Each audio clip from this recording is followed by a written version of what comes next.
내 돈이 나를 위해 일하게 만드는 방법 혹시 생각해 보셨나요? 그 중에서도 가장 확실한 방법이 바로 부동산 경매인데요. 오늘 왜 지금 이 경매가 우리에게 강력한 기회가 될 수 있는지 그 핵심만 제가 콕콕 짚어드릴게요. 이거 요즘 직장인들 사이에서 도는 좀 씁쓸한 농담 같은 거죠. 좋은 대학 나와서 대기업에 취직해도 결국 우리의 마지막은 둘 중 하나다. 웃기긴 한데 생각해보면 참 막막한 현실이에요.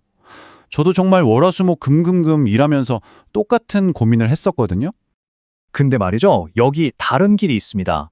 내 시간을 갈아 넣는 게 아니라 내 자본이 나를 위해 일하게 만드는 시스템을 만드는 거예요. 부동산 경매가 바로 그 아주 강력한 대안이 될 수 있습니다. 그럼 경매가 대체 뭘까요? 아주 간단해요. 주인 잃은 물건이 나오는 시장이라고 보시면 됩니다. 집주인이 은행 이자를 못 내서 집을 포기했다고 해서 그 아파트의 가치까지 사라지는 건 아니잖아요. 우리는 바로 그 본질적인 가치를 시세보다 훨씬 싸게 가져오는, 뭐랄까, 그런 게임을 하는 겁니다.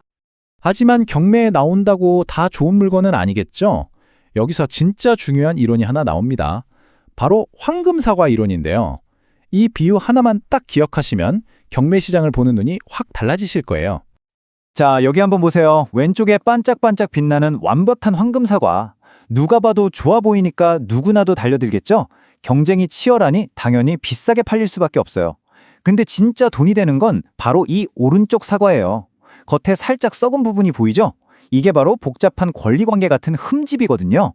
이 썩은 부분만 싹 도려낼 기술만 있다면 이 비싼 황금사과를 정말 말도 안 되는 가격에 내 걸로 만들 수 있는 거죠. 물론 진짜 속까지 다 썩어서 먹으면 탈나는 사과도 분명히 있어요. 그래서 우리가 경매 공부를 하는 목표가 딱 정해지는 겁니다. 이런 건 딱 보고 피하고 살짝 썩은 사과를 골라내서 맛있게 먹는 기술, 바로 그거죠. 아니 그럼 어떤 게 살짝 썩은 거고 어떻게 도려내냐고요? 그 과정이 생각보다 훨씬 간단하고 명확해요. 경매는 복잡해. 이런 생각은 일단 잠시만 넣어두세요. 전체 과정이 딱 이 5단계, 이 지도 하나로 끝납니다. 첫 번째, 그냥 마트 전단지 보듯이 편하게 물건을 쓱 훑어보는 거예요. 두 번째, 이게 우리가 찾던 살짝 썩은 사과가 맞는지 권리 분석도 하고 직접 가보기도 하는 거죠. 세 번째, 확신이 생기면 법원에 가서 딱 원하는 가격을 써냅니다. 네 번째, 운 좋게 1등으로 낙찰되면 잔금 치르고 내 집으로 만드는 거고요. 그리고 마지막, 기존에 살던 분하고 잘 이야기해서 집을 넘겨받으면 진짜 모든 게 끝나는 겁니다. 어때요? 생각보다 되게 체계적이지 않나요? 아마 경매하면 제일 먼저 겁먹는 게 바로 이 권리 분석일 거예요. 무슨 서류도 많고 용어도 어렵고, 근데 이것도요, 딱 한 가지만 알면 90%는 그냥 해결됩니다. 그게 뭐냐? 바로 기둥을 찾는 거예요, 기둥. 법률 용어로는 좀 어렵게 말쏘기준 권리라고 하는데요. 그냥 텐트 칠 때 세우는 중심 기둥이라고 생각하시면 돼요. 그 기둥 하나만 딱 박으면 나머지는 알아서 착착 모양이 잡히잖아요. 똑같아요. 보통 은행의 근저당권이나 압류 같은 게 이 기둥 역할을 하는데, 이 기둥이 바로 그 복잡한 등기부를 싹 다 청소해주는 기준점이 되는 겁니다. 규칙은요, 진짜 놀랄 만큼 간단해요. 이 슬라이드가 오늘 내용의 핵심입니다. 자, 왼쪽에 저 튼튼한 기둥을 찾았죠? 그러면 그 뒤에 붙어있는 모든 복잡한 권리들은 저 오른쪽 그림처럼 그냥 빗자루로 싹 쓸어버리듯이 깨끗하게 사라져요. 빚이 10억이든 100억이든 아무 상관없어요. 법원이 알아서 대청소를 싹 해주는 거예요. 그럼 우리가 할 일은 뭐겠어요? 맞아요. 이 기둥보다 앞에 있는 더 오래된 위험한 권리가 있나 없나, 그것만 체크하면 끝나는 겁니다. 자, 이제 경매가 왜 그렇게 매력적인지, 다른 투자랑은 뭐가 근본적으로 다른지 그 얘기를 좀 해볼게요. 보통 주식이든 일반 부동산이든 올라서 팔아야 내 돈이 되잖아요? 근데 경매는 완전히 반대예요. 낙찰받는 바로 그 순간 이미 돈을 벌고 시작하는 그런 구조거든요. 예를 들어 볼까요?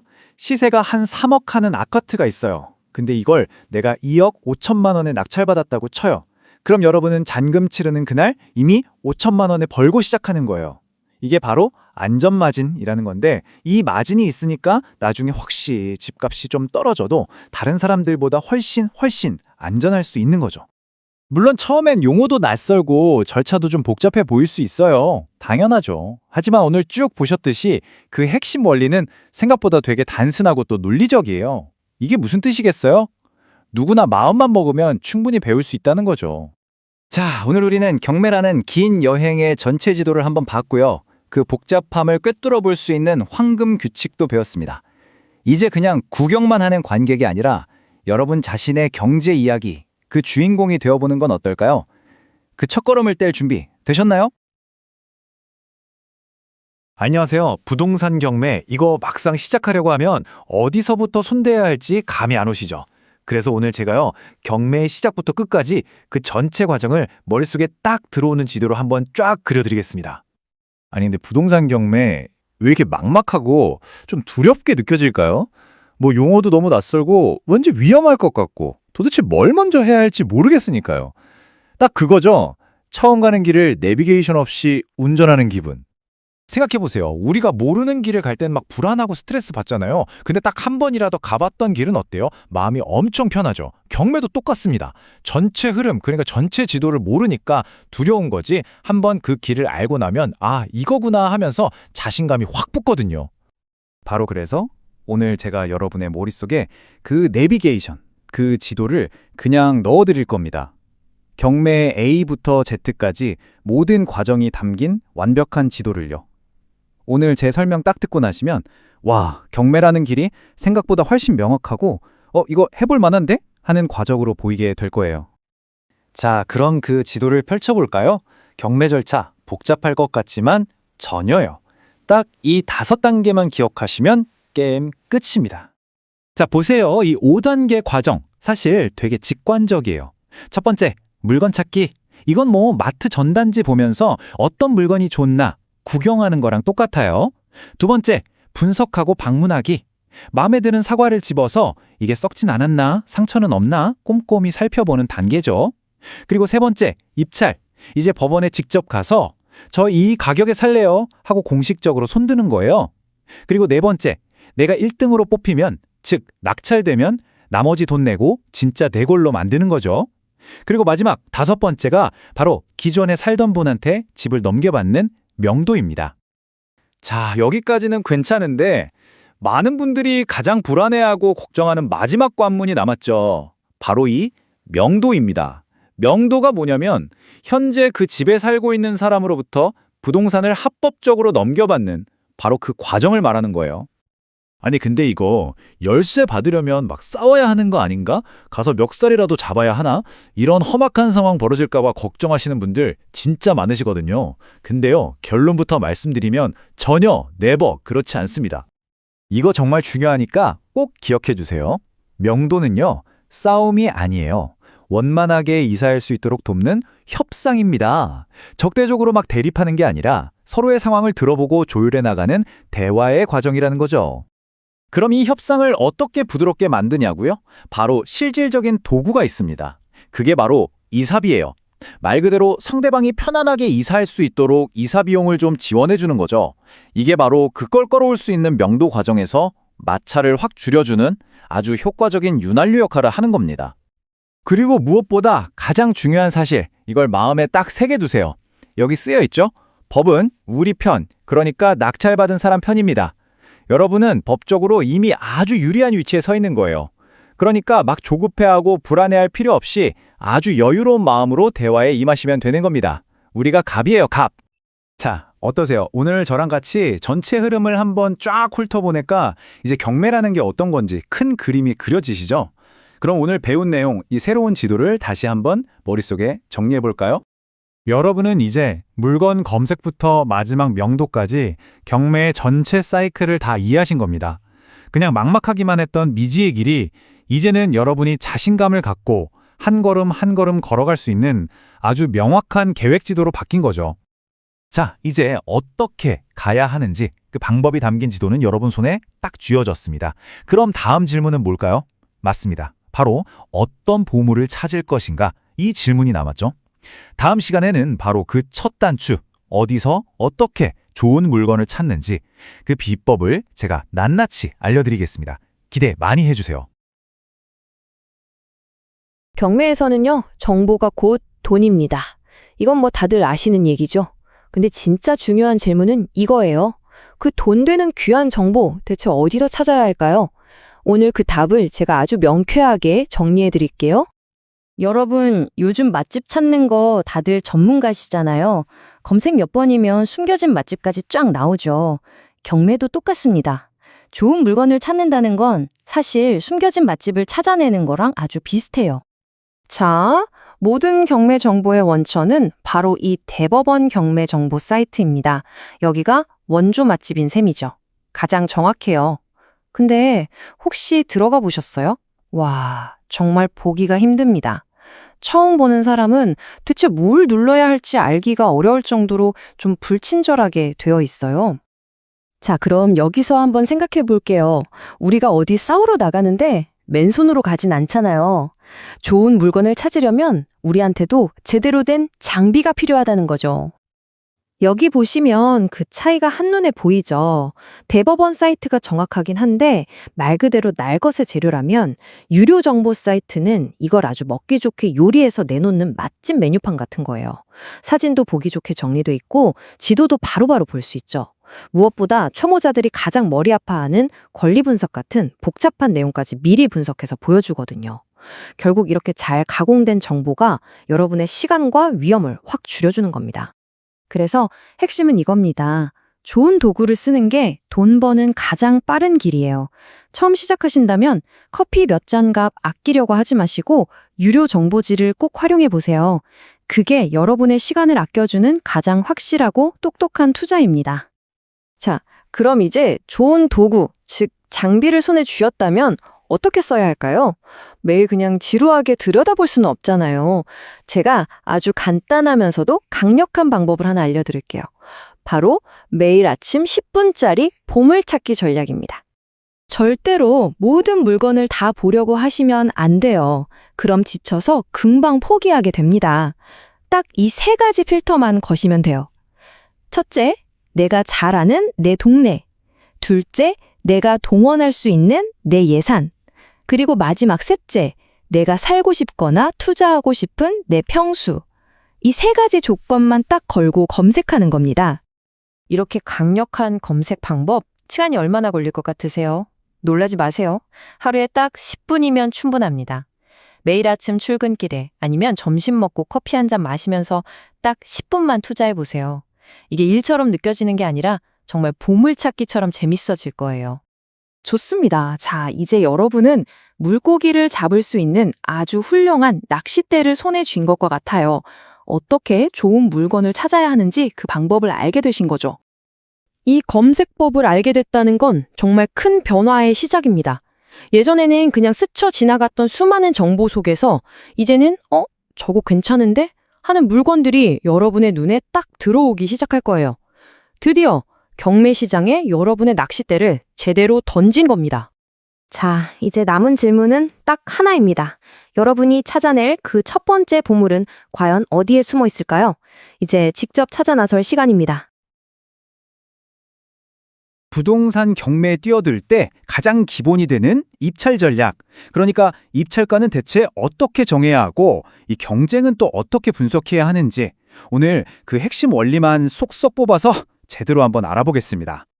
법원이라는 말만 들으면 괜히 좀 긴장되고 딱딱할 것 같고 그러시죠? 근데 사실 경매가 열리는 법정은요, 이 문구처럼 오히려 사람들로 북적이는 아주 활기찬 시장에 더 가깝습니다. 바로 이런 풍경을 보면 딱 아실 거예요.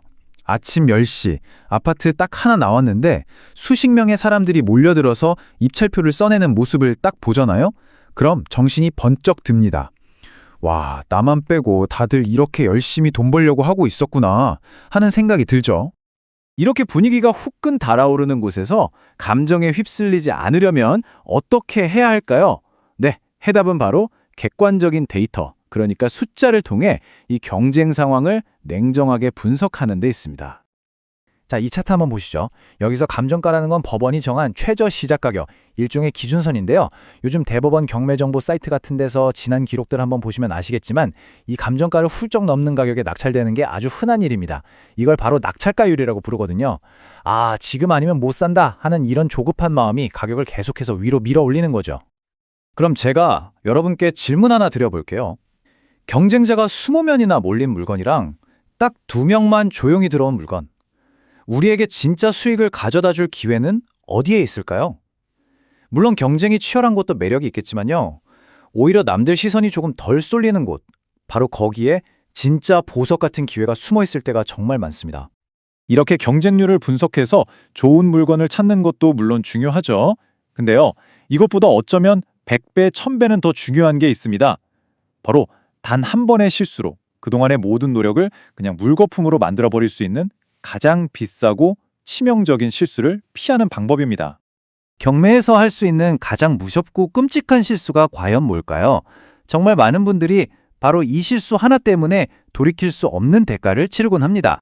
내가 정말 신중하게 분석하고 또 분석해서 써내라고 했던 금액 5억 원. 네, 여기까지는 완벽합니다. 하지만 그 긴장되고 어수선한 분위기 속에서 입찰표를 적다가 나도 모르게 0을 하나 더 써서 50억 원을 제출하는 그 순간 모든 게 정말 모든 게 달라집니다. 이건 뭐 죄송합니다. 잘못 썼네요 하고 수정할 수 있는 그런 종류의 실수가 아니에요. 결과는 딱 하나입니다. 입찰할 때 냈던 그 소중한 보증금 전액이 그 자리에서 그냥 사라지는 겁니다. 바로 몰수되는 거죠. 제가 법원에서 실제로 이런 분들을 여러 번 봤는데 정말 말로 다 할 수 없는 안타까운 비극입니다. 아니, 그럼 이 끔찍한 비극을 어떻게 막을 수 있을까요? 이 방어 전략은요, 의외로 아주 간단합니다. 주변 분위기가 어떻든 다른 사람이 얼마를 쓰든 상관없이 오직 내가 분석한 내 가격에만 집중하는 것. 바로 그겁니다. 자, 실수 없는 입찰을 위한 3단계 의식. 이건 그냥 외우세요. 첫째, 입찰표는 법원의 복잡한 분위기에 휩쓸리지 않도록 미리 집에서 차분하게 작성해 가세요. 둘째, 그렇게 적은 숫자를 반드시 3번, 아니요 4번 이상 소리내서 확인하세요. 마지막 셋째, 주변에서 누가 얼마를 쓰든 전혀 신경 끄고 오직 내가 분석한 가격을 믿고 당당하게 제출하는 겁니다. 자, 오늘 내용의 핵심 정리해 드릴게요. 첫째, 법원은 감정에 휩쓸리기 아주 쉬운 곳이니까 무조건 냉정함을 유지해야 합니다. 둘째, 대법원 경매 정보 같은 데이터를 활용해서 경쟁이 덜한 기회를 찾아내세요. 셋째, 숫자 0 하나의 실수가 내 모든 걸 앗아갈 수 있으니 숫자는 거의 강박적으로 확인해야 합니다. 그리고 마지막으로 주변은 잊고 오직 자신의 분석만을 믿으세요. 자, 오늘 입찰 현장의 그 뜨거운 열기를 간접적으로나마 느껴보셨습니다. 이제 기초 체력은 다지신 셈이에요. 그렇다면 다음 단계, 진짜 전쟁터라고 불리는 권리 분석의 세계로 뛰어들 준비 다 되셨습니까? 안녕하세요. 부동산 경매 생각만 해도 좀 머리 아프시죠? 특히 그 권리 분석이요. 오늘은 그 중에서도 제일 중요한 거, 바로 인수와 소멸의 원리에 대해서 아주 명쾌하게 정리해 드릴게요. 낙찰자가 어떤 책임을 지고 또 어떤 책임에서 자유로워지는지 확실히 알아가실 수 있을 겁니다. 등기부등본 딱 펼쳐보면 와, 이게 다 뭐야 싶잖아요. 수많은 권리들이 막 얽혀 있어서 정신이 하나도 없죠. 근데 걱정 마세요. 아무리 복잡하게 얽힌 텐트라도 중심 기둥 하나만 딱 세우면 모양이 잡히는 것처럼 경매 물건도 똑같습니다. 이 중심 기둥 하나만 찾으면 모든 권리 관계가 거짓말처럼 한 번에 정리됩니다. 그래서 오늘 우리는 바로 이 5단계를 통해서 그 복잡했던 권리 관계를 명쾌하게 파악하는 법을 배우게 될 겁니다. 바로 시작하죠. 모든 경매 물건에는 저마다의 역사가 담겨 있죠. 돈을 빌리고 세입자가 들어오고 세금이 밀리는 등 정말 다양한 권리들이 기록되는데요. 우리의 첫 번째 임무는 이 모든 권리들의 운명을 결정할 단 하나의 기준, 바로 그 중심 기둥을 찾는 겁니다. 법률 용어로는 이걸 말소 기준 권리라고 불러요. 이름이 좀 어렵죠? 쉽게 말해서 어떤 권리를 말소, 즉 지워버릴지 결정하는 기준점이라는 뜻이에요. 이게 바로 그 중심 기둥이고요. 얘를 기준으로 다른 권리들의 운명이 싹 다 결정됩니다. 이걸 찾는 순간 권리 분석의 절반 이상은 끝난 거예요. 진짜로요. 자, 그럼 이 엄청나게 중요한 기둥을 대체 어떻게 찾을 수 있을까요? 방법은 생각보다 아주 간단합니다. 중심기둥, 즉 이 말소기준 권리가 될 수 있는 후보는요, 딱 이 6가지뿐입니다. 다른 건 쳐다볼 필요도 없어요. 근저당, 가압류, 저당, 압류, 담보가 등기, 그리고 경매 기입 등기. 외우기 쉽게 앞 글자만 따서 근가 저압담경 이렇게 기억해 두시면 아주 편합니다. 와, 6개나 언제 다 봐? 싶으시죠? 근데 사실 더 간단하게 말씀드릴게요. 우리가 실제로 마주칠 경매 물건의 90% 이상은요, 이 중에서 1번 아니면 2번, 근저당 아니면 가압류가 기둥이 됩니다. 그러니까 등기부 딱 보고 이 2가지만 먼저 찾아도 대부분은 해결된다는 거죠. 훨씬 간단하죠? 자, 그럼 제일 중요한 규칙, 핵심 포인트입니다. 이 6후보 중에서요, 등기부 등본에 적힌 날짜가 제일 빠른 거 딱 하나, 걔가 바로 우리가 찾던 말소기준 관리, 즉 중심기둥이 되는 거예요. 권리가 10개든 20개든 상관없습니다. 무조건 제일 빠른 놈, 1등만 찾으면 끝입니다. 아주 간단하죠? 좋아요. 이제 기둥을 세웠습니다. 그럼 이 기둥이 어떤 마법을 부리는지 한번 볼까요? 바로 사라지는 권리, 소멸입니다. 경매의 가장 큰 장점 중 하나가 바로 법원이 지저분한 빚들을 아주 시원하게 대청소해준다는 거거든요. 원칙은 정말 명쾌합니다. 우리가 찾은 그 기둥, 그 말소 기준 권리보다 날짜가 하루라도 늦은 권리들은요, 빚이 10억이든 100억이든 상관없이 모조리 소멸됩니다. 낙찰자가 잔급을 딱 내는 순간 법원이 알아서 싹 지워주는 거예요. 우린 전혀 신경 쓸 필요가 없습니다. 깨끗해지는 거죠? 하지만 모든 게 다 그렇게 쉽게 사라지진 않겠죠? 가끔 이 법원의 대청소에도 살아남는 끈질긴 녀석들이 있습니다. 바로 우리가 인수해야 하는 권리들. 이건 낙찰자가 고스란히 책임을 져야 합니다. 자, 이 표가 오늘 내용의 핵심이라고 할 수 있습니다. 정말 흥미로운 부분인데요. 보세요. 우리가 찾은 그 1등 기둥보다 늦게 온 동생들은 전부 소멸돼서 사라집니다. 깨끗하게요. 하지만 그 기둥보다 먼저 와 있던 형님들, 그러니까 선순위 관리들은 법원도 함부로 못 건드려요. 그래서 낙찰자인 우리가 그 책임을 그대로 인수, 즉 떠안아야 하는 겁니다. 후순위는 소멸, 선순위는 인수. 간단하죠? 결국 이 복잡해 보이는 권리 분석 과정은요, 이 한 문장으로 딱 정리할 수 있습니다. 1등인 말소기준 권리를 찾고 그보다 앞에 있는 권리가 있는지 없는지만 확인하면 되는 거죠. 1등 뒤는 사라지고 1등 앞은 떠안는다. 이게 전부입니다. 자, 그럼 이런 생각이 드실 거예요. 아니 그럼 인수해야 할 권리가 있으면 무조건 피해야 하는 거 아니야? 완전 함정이네? 과연 그럴까요? 이걸 기회로 바꿀 수도 있습니다. 예를 한번 들어볼게요. 시세가 3억짜리 아파트예요. 근데 말소기준 권리보다 더 빠른 세입자가 있어서 그 사람 보증금 5천만 원을 우리가 대신 물어줘야 하는 상황입니다. 어떠세요? 대부분의 초보자라면 어이쿰 이건 안 되겠다 하고 그냥 지나치겠죠? 하지만 고수들은 바로 이럴 때 돈을 법니다. 이 계산법을 한번 보세요. 기가 막히죠? 시세 3억에서 내가 떠안아야 할 보증금 5천만 원을 미리 빼고 생각하는 거예요. 그럼 이 집은 나한테 사실상 2억 5천만 원짜리 물건인 셈이죠. 이걸 나의 입찰 상한선으로 잡는 겁니다. 다른 사람들은 저 5천만 원 때문에 겁먹고 입찰을 안 하니까 경쟁이 확 줄어요. 그래서 나는 여유롭게 2억 3천의 낙찰을 받습니다. 자, 결과적으로 어떻게 됐죠? 5천만 원을 세입자에게 내주더라도 애초에 시세보다 7천만 원이나 싸게 산 거잖아요? 시작부터 2천만 원의 수익을 깔고 들어가는 겁니다. 바로 이겁니다. 인수권리가 있다는 건 경쟁자를 줄여준다는 뜻이에요. 덕분에 더 낮은 가격에 낙찰받을 기회가 생기죠. 정확하게 계산만 할 수 있다면 남들이 무서워하는 리스크는 나에겐 그냥 통제 가능한 비용일 뿐입니다. 그리고 그게 결국 더 높은 수익으로 돌아오는 거고요. 남들이 함정이라고 피하는 곳에 기회가 숨어 있는 거죠. 자, 오늘 이야기 어떠셨나요? 인수해야 하는 권리, 아직도 그냥 피해야만 하는 위험한 함정으로만 보이시나요? 이제 등기부 등본을 펼쳤을 때 무엇이 사라지고 무엇이 남는지, 그리고 그 남는 것을 어떻게 나만의 기회로 만들 수 있을지 완전히 새로운 눈으로 보게 되실 겁니다. 경매 딱 들으면 뭐가 제일 걱정되세요? 아마 복잡하게 얽힌 권리관계, 빚 문제 이런 것들일 텐데요.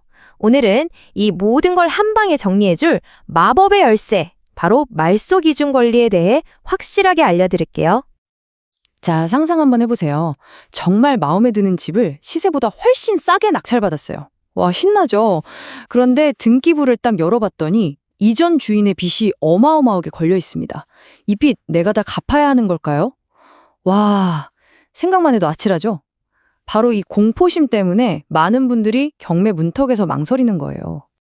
근데 여러분, 전혀 걱정하실 필요 없습니다. 이 복잡한 실타래를 한 번에 풀어버릴 아주 간단하고 강력한 규칙이 있거든요. 경매에서는 딱 하나, 이 기준점만 찾으면 게임 끝입니다. 그게 바로 말소 기준 권리라는 녀석이죠. 말소 기준 권리. 이름부터가 좀 어렵게 느껴지시죠? 근데 별거 아니에요. 그냥 기준선이라고 생각하시면 돼요. 이 선을 기준으로 어떤 빚은 깨끗하게 사라지고 또 어떤 빚은 낙찰받은 내가 책임져야 하는지 딱 갈리는 겁니다. 아주 중요한 기준점이죠. 이걸 텐트 치는 거랑 똑같다고 생각하면 정말 쉬워요. 막 줄이랑 천이 뒤죽박죽 엉켜 있어도 그 가운데 중심 기둥, 폴대 하나만 딱 세우면 텐트 모양이 잡히잖아요. 말소 기준 권리가 바로 그 중심 기둥이에요. 이것만 찾으면 그 복잡하던 권리 관계가 거짓말처럼 싹 정리됩니다. 그럼 이 중요한 중심 기둥 아무 권리나 될 수 있을까요? 에이, 그럴 리가 없죠. 후보는 딱 6개로 정해져 있습니다. 다른 건 다 잊어버리시고 이 6가지만 딱 기억하시면 돼요. 바로 근저당권, 가압류, 저당권, 압류, 담보가 등기, 그리고 경매 개시 결정 등기, 뭐 이렇게 6가지인데요. 보통 앞글자만 따서 금가저압 담경 이렇게 외우기도 해요. 그런데 여기서 진짜 희소식, 이 6개 다 외울 필요도 없어요. 왜냐하면요, 실전에서 우리가 볼 경매 물건의 한 90%는요, 딱 2개, 근저당권 아니면 가압류, 둘 중 하나가 말소 기준 권리거든요. 어때요? 갑자기 확 쉬워졌죠? 자, 그럼 이 후보들 중에서 최종 보스를 어떻게 찾냐? 방법은요, 진짜 너무너무 간단해요. 등기부등본을 깍 열어서 이 6가지 권리 중에 날짜가 제일 빠른 놈, 제일 먼저 등록된 놈, 그 1등이 바로 우리가 찾던 말소 기준 권리인 겁니다. 정말 쉽죠? 자, 중심 기둥을 찾았어요. 그럼 이제 뭐가 시작될까요? 바로 법원의 대청소가 시작됩니다. 이 기둥을 기준으로 어떤 건 싹 버리고 어떤 건 남겨두는 거죠. 여기에 경매의 황금률이 등장합니다. 잘 들으세요. 우리가 찾은 그 기준 권리보다 날짜가 늦다. 즉, 그 뒤에 등기된 모든 권리들은요, 빚이 얼마든 상관없이 그냥 싹 다 지워집니다. 이걸 소멸이라고 하고요. 반대로 기준 권리보다 먼저 등기된, 그러니까 선배격인 권리가 있다? 그건 안타깝지만 낙찰자가 책임을 져야 해요. 이걸 인수라고 합니다. 소멸은요, 법원이 아주 시원하게 대청소를 해주는 거예요. 지저분한 것들 싹 치워주고 새 출발하라고요. 반면에 인수는 뭐랄까, 길바닥에 딱딱하게 굳어버린 껌 같아요. 법원도 이건 못 대줘요. 그래서 새 주인인 우리가 직접 긁어내야 하는 좀 골치 아픈 녀석이죠. 자, 그럼 인수해야 할 권리가 있는 물건, 이거 무조건 피해야 할까요? 대부분의 초보자분들은 어이쿠 하면서 그냥 도망가기 바쁘죠. 하지만 바로 여기에 고수들만 아는 기회가 숨어 있습니다. 자, 여러분이라면 어떡하시겠어요? 등기부 위에 이 딱딱하게 굳은 껌이 딱 붙어있는 물건을 봤어요. 그냥 에이 재수없어 하고 지나치실 건가요? 정답은 아니오입니다. 인수해야 할 권리가 있다는 건 두려워할 대상이 아니에요. 이건 그냥 풀어야 할 수학 문제일 뿐입니다.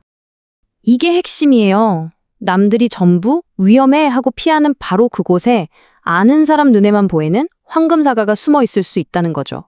인수의 본질을 정확히 꿰뚫어 보면 오히려 경쟁자 없이 아주 싸게 물건을 가져올 절호의 기회가 될 수 있습니다. 예를 들어 볼까요? 만약에 제가 세입자의 보증금 5천만 원을 대신 물어줘야 하는 상황이에요. 그럼 입찰가를 시세보다 5천만 원만 싸게 쓰는 게 아니라 아예 한 7천만 원 더 싸게 써버리는 거죠. 내가 물어줘야 할 5천만 원을 빼고도 나한테 2천만 원이 남도록 계산하는 거예요. 보세요. 이건 위험 회피가 아니라 아주 적극적인 수익 전략이 되는 거죠. 자, 이제 여러분은 경매 권리 분석의 가장 중요한 기둥을 세우는 법을 완벽하게 배우셨습니다. 등기부 위에 붙어 있는 이 굳어버린 껌, 이걸 보고 무서워서 도망갈 것인가?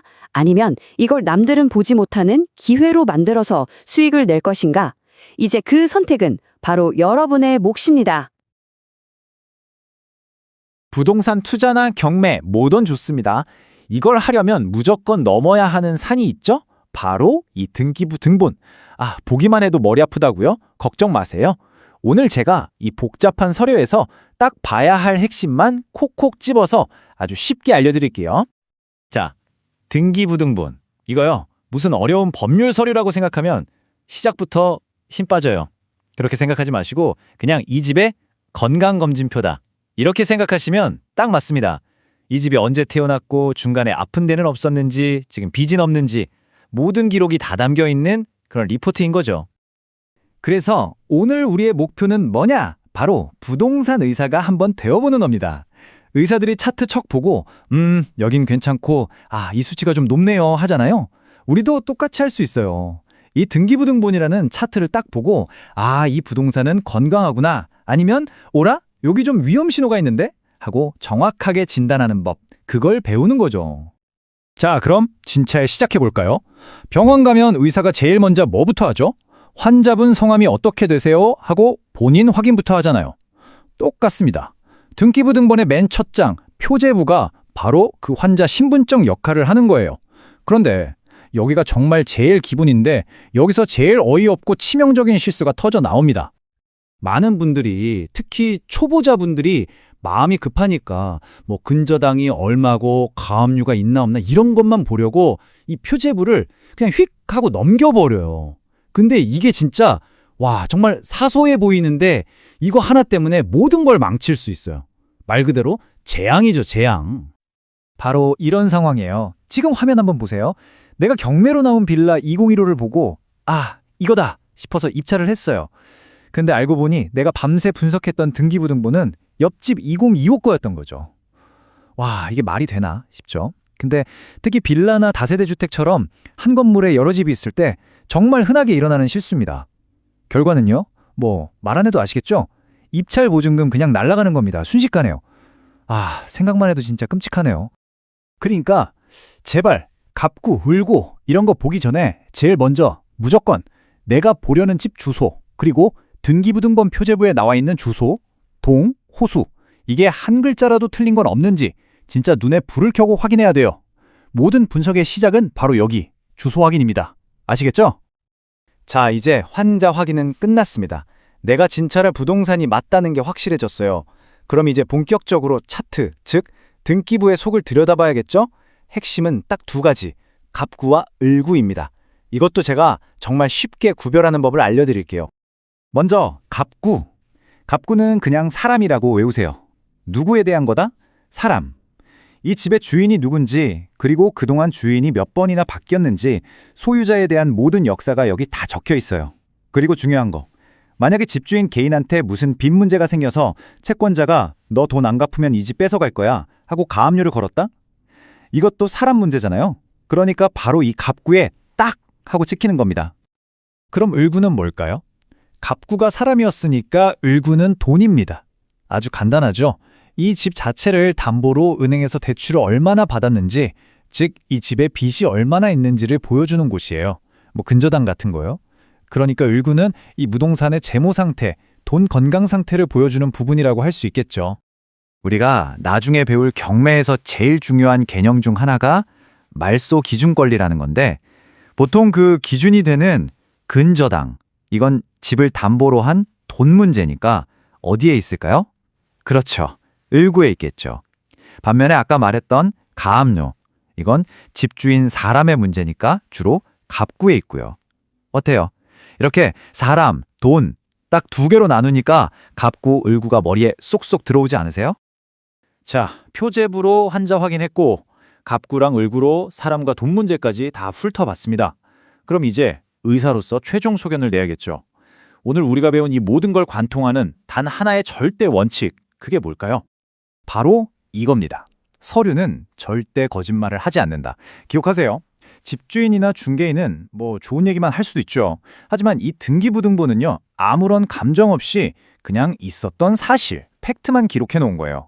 그러니까 이 건강검진표를 내 눈으로 직접 읽고 해석할 줄 아는 능력, 이게 바로 내 소중한 돈을 지키는 가장 강력한 무기이자 방패가 되는 겁니다. 자, 오늘 이렇게 저랑 같이 표제부, 갑구, 을구를 훑어봤어요. 이제 여러분은 적어도 이 부동산 건강검진표를 어디부터 어떻게 읽어야 할지 알게 된 거예요. 말하자면 이제 막 흰 가운을 입은 인턴 의사가 된 셈이죠. 어때요? 이거 정말 엄청난 발전이고 가장 중요한 첫걸음입니다. 정말 잘하셨어요. 하지만 차트를 읽을 줄 아는 거랑 그 안에서 정말 치명적인 암세포를 발견하는 건 이건 또 완전히 차원의 다른 얘기거든요. 등기부등본에 빼곡히 적힌 그 수많은 권리들 중에서 도대체 어떤 게 내 보증금을 한순간에 휴지 조각으로 만들어버릴 수 있는 진짜 위험한 녀석일까요? 다음 시간에는요, 이 등기부의 끝판왕이라고 불리는 가장 위험하고 까다로운 두 가지, 가압류와 가처분에 대해서 낱낱이 파헤쳐 보도록 하겠습니다. 자, 여러분 안녕하세요. 등기부등본만 딱 펼치면 머리가 지끈지끈 아파오셨던 분들, 오늘 저랑 딱 5분만 한번 집중해 보시죠. 이 경매에서 정말 헷갈리는데 또 엄청나게 중요한 권리가 있거든요. 바로 가압류랑 가처분. 오늘 이거 제가 확실하게 딱 정리해 드릴게요. 어떠세요? 이 지문에 바로 답이 안 나왔다? 그러면 오늘 내용이 여러분에게 정말 중요한 겁니다. 왜냐면요, 이 둘을 구분 못하고 덜컥 입찰을 했다가는 진짜 소중한 내 보증금 그대로 날릴 수도 있거든요. 도대체 어떤 게 그냥 도 문제고 어떤 게 소유권 자체를 뿌리채 흔드는 문제인지 지금부터 한번 제대로 파헤쳐 보겠습니다. 자, 복잡한 법률 용어는요, 일단 다 잊어버리셔도 괜찮아요. 그냥 딱 이 두 단어만 기억하세요. 가압류는 돈, 그리고 가처분은 행동. 네, 바로 이겁니다. 이 핵심적인 차이점 하나만 머릿속에 딱 넣어두시면 오늘 내용은 뭐 거의 다 이해하신 거나 마찬가지예요. 이걸 좀 더 쉽게 비유를 들어볼까요? 가압류는 채권자가 채무자한테 야, 내 돈 갚아! 이렇게 소리치면서 그 사람 재산을 임시로 딱 묶어두는 거예요. 돈 때문에요. 그런데 가처분은 뭐냐면 이 집 팔지도 말고 담보 잡아서 돈 빌리지도 말고 너 그냥 아무것도 하지 말고 가만히 있어. 이렇게 명령을 내리는 훨씬 더 강력하고 무서운 조치라고 할 수 있는 거죠. 느낌이 확 오시죠? 맞아요. 그러니까 가압류는 결국 돈 문제인 거예요. 경매가 끝나고 우리가 잔금을 내잖아요. 그럼 그 매각 대금으로 채권자들이 알아서 돈을 나눠 갖고 등기부에서는 깨끗하게 지워집니다. 그래서 대부분의 경우 낙찰받은 우리한테 직접적인 위협이 되지는 않아요. 뭐 우리한테는 비교적 착한 녀석이라고 할 수 있죠. 하지만 이 가처분, 이건 이야기가 완전히 달라요. 이건 단순히 돈 문제가 아니거든요. 잠깐 이 집이 진짜 네 거 맞아? 하면서 소유권 자체를 걸고 지금 싸우고 있다는 뜻이에요. 와, 그러니까 내가 돈을 다 내고 낙찰을 받아도 나중에 소송 결과에 따라서 이 집을 그냥 뺏길 수도 있다는 아주 위험한 신호인 겁니다. 자, 그럼 이제 진짜 중요한 질문으로 넘어가 보죠. 가압류든 가처분이든 등기부에 막 여러 권리가 복잡하게 얽혀 있을 때 도대체 어떤 건 사라지고 어떤 건 끝까지 남아서 우리를 괴롭힐지 이건 어떻게 판단할 수 있을까요? 그 기준이 되는 열쇠가 바로 이 말소 기준 권리입니다. 이건 뭐 경매 권리 분석의 알파이자 오메가다 이렇게 말할 수 있어요. 마치 우리가 텐트를 칠 때 세우는 그 중심 기둥처럼 이 권리가 다른 모든 권리들의 운명을 결정해버립니다. 원리는 생각보다 간단해요. 등기부등본에 있는 여러 권리들 중에서요, 기준이 될 수 있는 6가지가 있어요. 보통 근저당권, 가압류, 저당권, 압류, 담보가 등기, 그리고 경매 개시 결정 등기, 이 6가지 중에서 날짜가 제일 빠른 놈을 딱 하나 찾는 겁니다. 그게 바로 기둥, 즉 말소 기준 권리가 되는 거예요. 그리고 이 기둥보다 날짜가 늦게 들어온 권리들은 경매 끝나면 전부 사라져요. 하지만 기둥보다 먼저 설정된 선순위 권리들은 네, 그건 낙찰자인 우리가 그대로 떠안아야 합니다. 자, 이제 모든 조각이 딱 맞춰졌습니다. 우리가 떠안아야 하는 무서운 권리인 선순위 권리, 그리고 소유권 자체에 대한 분쟁을 의미하는 가처분, 이 두 개가 합쳐진 선순위 가처분, 이야말로 경매 초보자가 반드시 피해야 할 가장 위험한 지뢰라고 할 수 있는 거죠. 이게 무슨 말이냐면 내가 분명히 돈 주고 샀는데 내 집이 아닐 수도 있다는 거예요. 선순위 가처분은 경매로도 지워지지가 않아요. 그냥 그대로 나한테 따라오는 겁니다. 결국 여러분은 소송이 한창 진행 중인 물건을 산 셈이 되고요. 나중에 재판 결과에 따라서 소유권을 통째로 날릴 수도 있는 정말 위험천만한 함정에 빠지게 되는 겁니다. 이게 바로 실전에서 제가 드릴 수 있는 가장 현실적인 조언입니다. 선순위 가처분이 있는 물건은요, 보통 유찰이 계속돼서 가격이 엄청 싸 보이거든요. 하지만 그건 그냥 썩은 사과일 확률이 99%입니다. 내공이 쌓이기 전까지는요, 아예 쳐다오지도 않는 게 오히려 돈을 버는 길입니다. 자, 오늘 배운 내용 표로 한번 깔끔하게 정리해 볼까요? 보세요. 권리의 종류가 뭔지, 그리고 그게 말소 기준 권리보다 앞에 있는지, 선순위, 뒤에 있는지, 후순위. 이것만 따지면 위험도가 한눈에 보이죠? 이 표에서 보시다시피 가장 위험한 건 뭐다? 네, 단연 선순위 가처분입니다. 위험도는 매우 높음. 우리가 해야 할 행동은 뭐다? 무조건 회피. 이거 꼭 기억하셔야 합니다. 오늘 이 내용을 정확하게 이해하셨다면 여러분은 이제 더 이상 등기부등본 앞에서 괜히 겁먹지 않으실 거예요. 오히려 이 위험을 구별하는 능력을 통해서 남들이 무서워서 피하는 물건들 속에서 진짜 보석을 찾아낼 수 있는 그런 새로운 눈을 갖게 되신 겁니다.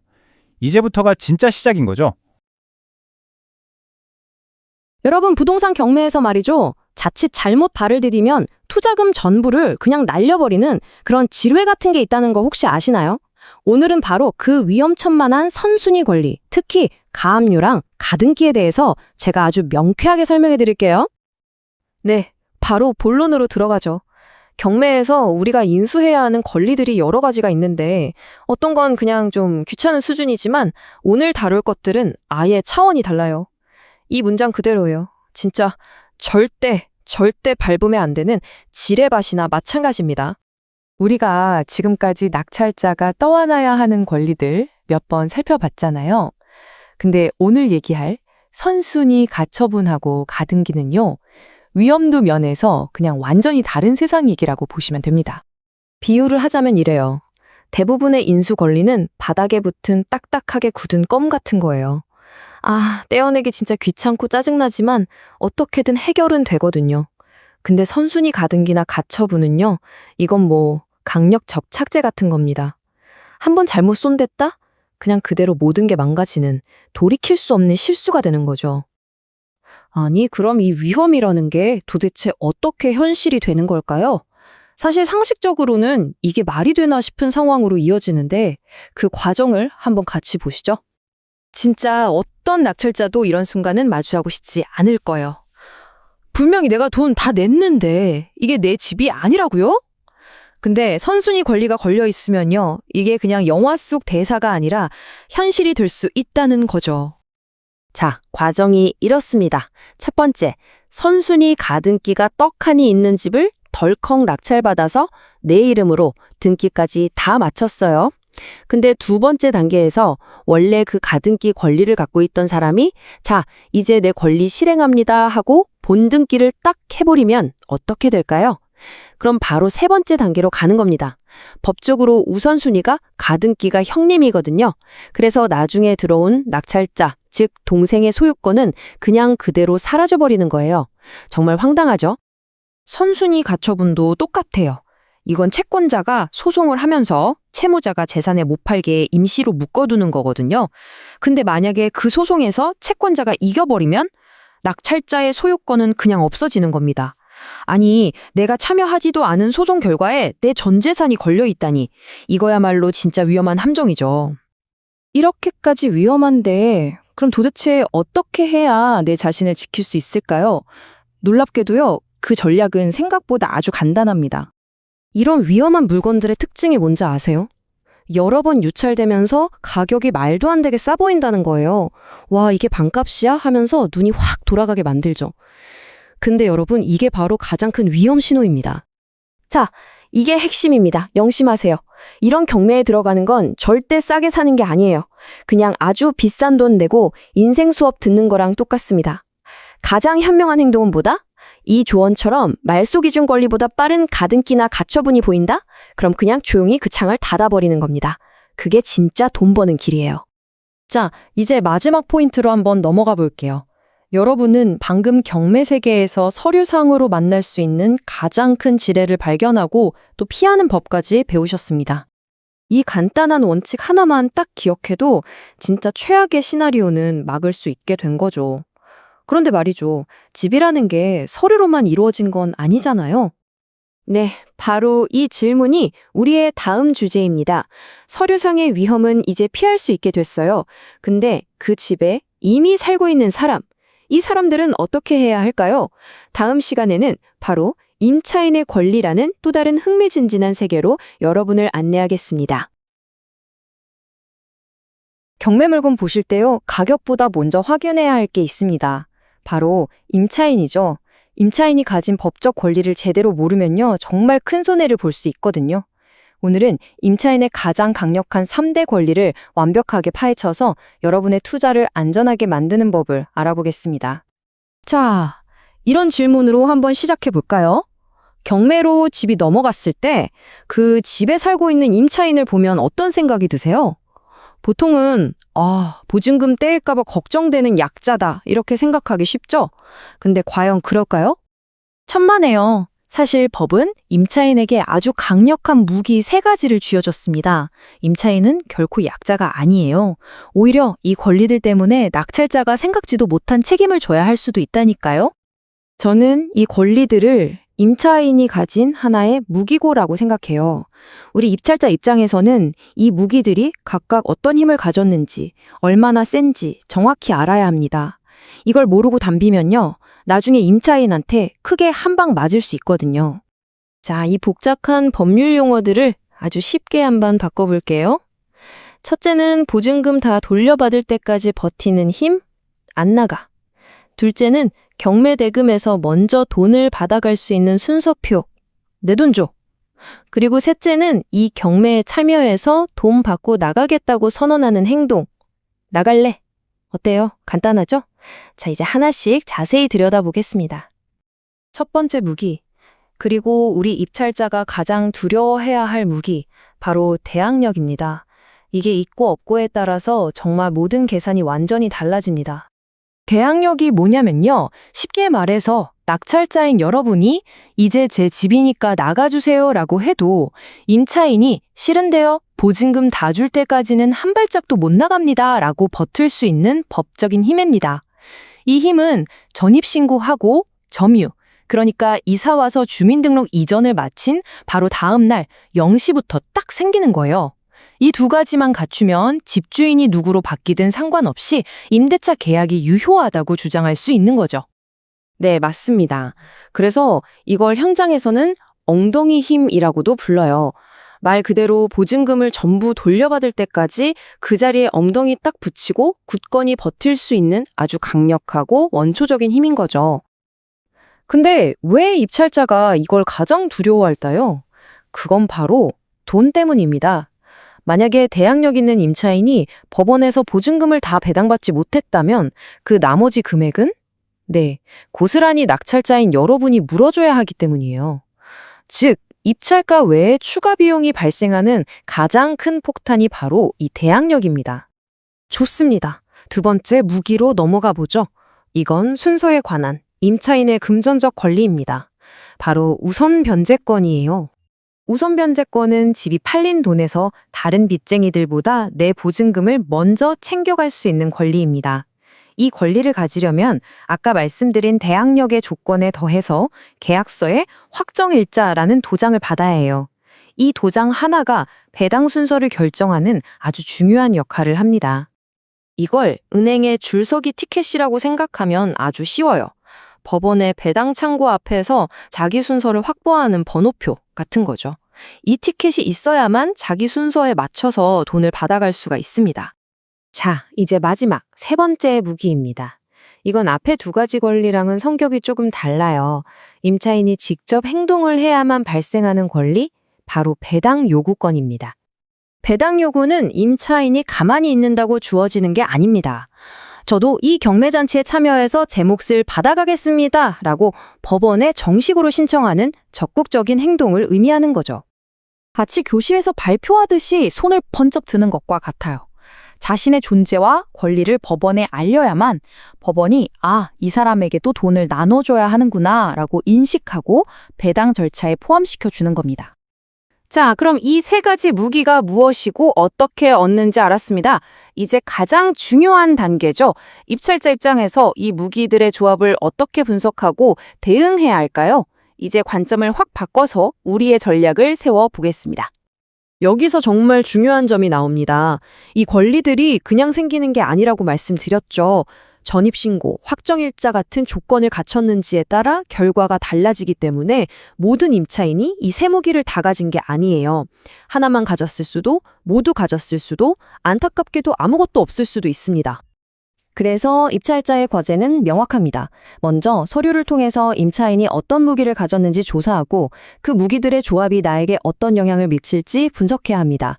예를 들어 대항력과 우선 변제권을 모두 가진 임차인은 경매에서 돈을 받고 나갈 수도 아니면 돈을 다 받을 때까지 버틸 수도 있는 선택권이 있죠. 그 선택에 따라서 내가 추가로 물어줘야 할 돈이 달라집니다. 이 모든 시나리오를 계산한 후에야 비로소 이 물건에 입찰할지 말지 결정할 수 있는 겁니다. 자, 오늘 임차인의 강력한 세 가지 무기에 대해 알아봤습니다. 이제 경매 물건 분석이라는 게 단순히 가격을 맞추는 게임이 아니라 그 집에 사는 임차인이 어떤 카드를 들고 있는지 정확히 읽어내는 치밀한 전략 싸움이라는 게 보이실 겁니다. 이 위험 분석을 마친 지금 여러분은 얼마를 쓰시겠습니까? 여러분, 부동산 경매에 뛰어들었다가 딱 하루, 정말 딱 하루 차이로 전 재산을 날릴 수도 있다면 믿으시겠어요? 자, 이번 시간에는 여러분의 피 같은 투자금을 지켜줄 정말 중요한 규칙, 바로 이길 영시의 법칙에 대해서 제가 아주 명쾌하게 설명해 드릴게요. 우리 신데렐라가 12시 땡 하면 모든 게 확 바뀌잖아요? 부동산 경매도 똑같습니다. 단 하루, 아니 정말 몇 시간 차이가 임차인의 보증금, 그리고 더 중요하게는 낙찰자인 여러분의 운명을 완전히 뒤바꿔버릴 수 있거든요. 대부분 전입신고만 딱 하면 이제 법적으로 보호받겠구나 하고 안심하시죠.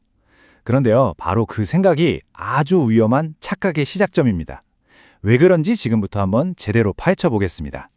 결론부터 딱 말씀드릴게요.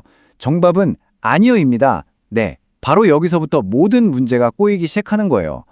법 조항에 아주 교묘하게 숨어 있는 딱 한 줄이 이 모든 시간 싸움을 만들어내는 진짜 주범이거든요. 자, 그럼 정말 흔하게 일어나지만 아주 치명적인 시나리오를 하나 같이 볼까요? 바로 같은 날에 새로 이사온 임차인이랑 집주인의 은행 사이에 벌어지는 그야말로 숨막히는 레이스입니다. 자, 이 타임라인 한번 보세요.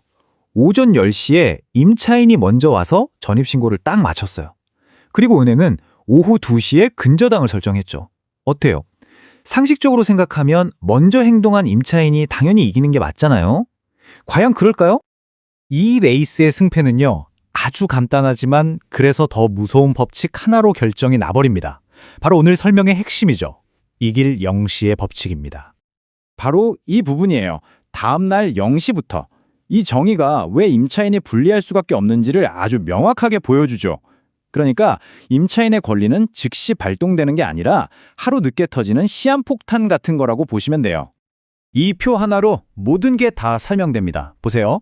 은행의 근저당권은 등기를 접수하는 그 순간 바로 효력이 생겨요. 하지만 임차인의 대항력은요? 다음 날 0시, 그러니까 자정이 되어야만 겨우 효력이 발생합니다.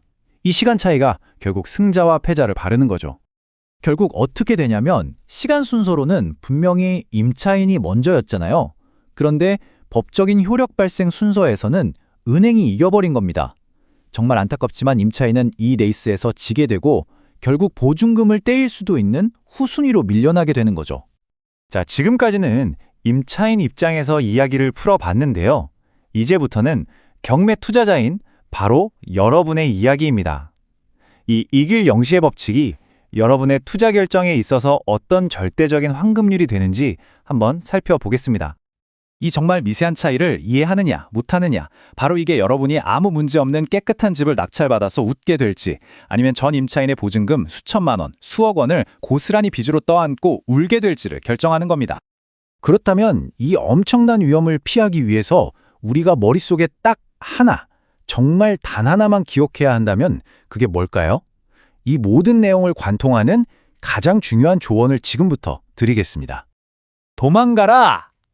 네, 이건 절대 과장이 떠닙니다.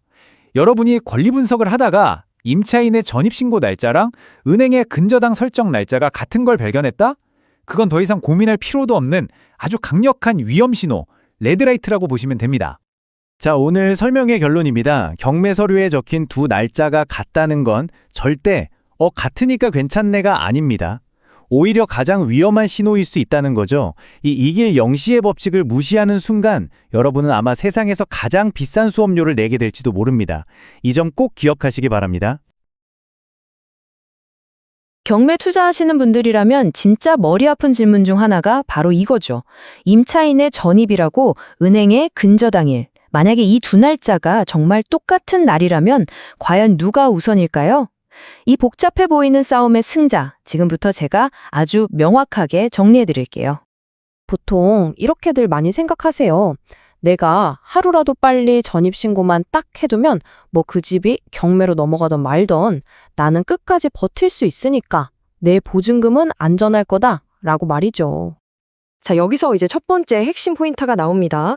법적으로 집에서 버틸 수 있는 힘, 이걸 우리가 대항력이라고 부르잖아요. 근데 이 대항력의 효력이 언제 생기냐면 전입신고한 바로 그날이 아니라 다음 날 0시부터 생겨요. 이게 진짜 중요해요. 그러니까 전입신고 당일에는 효력이 없다는 뜻이죠. 그래서 만약에 전입신고일이랑 근저당 설정일이 같다면 당일 바로 효력이 생기는 근저당이 이기게 됩니다. 버틸 권리가 그냥 사라지는 순간이죠. 와, 이 문장 하나가 모든 걸 정말 멋지게 설명해 주는 것 같아요. 법원에서 배당금, 그러니까 돈을 받아가려면 줄을 서야 하잖아요. 그 줄에 설 수 있게 해주는 번호표. 그게 바로 임차인에게는 확정일자인 겁니다.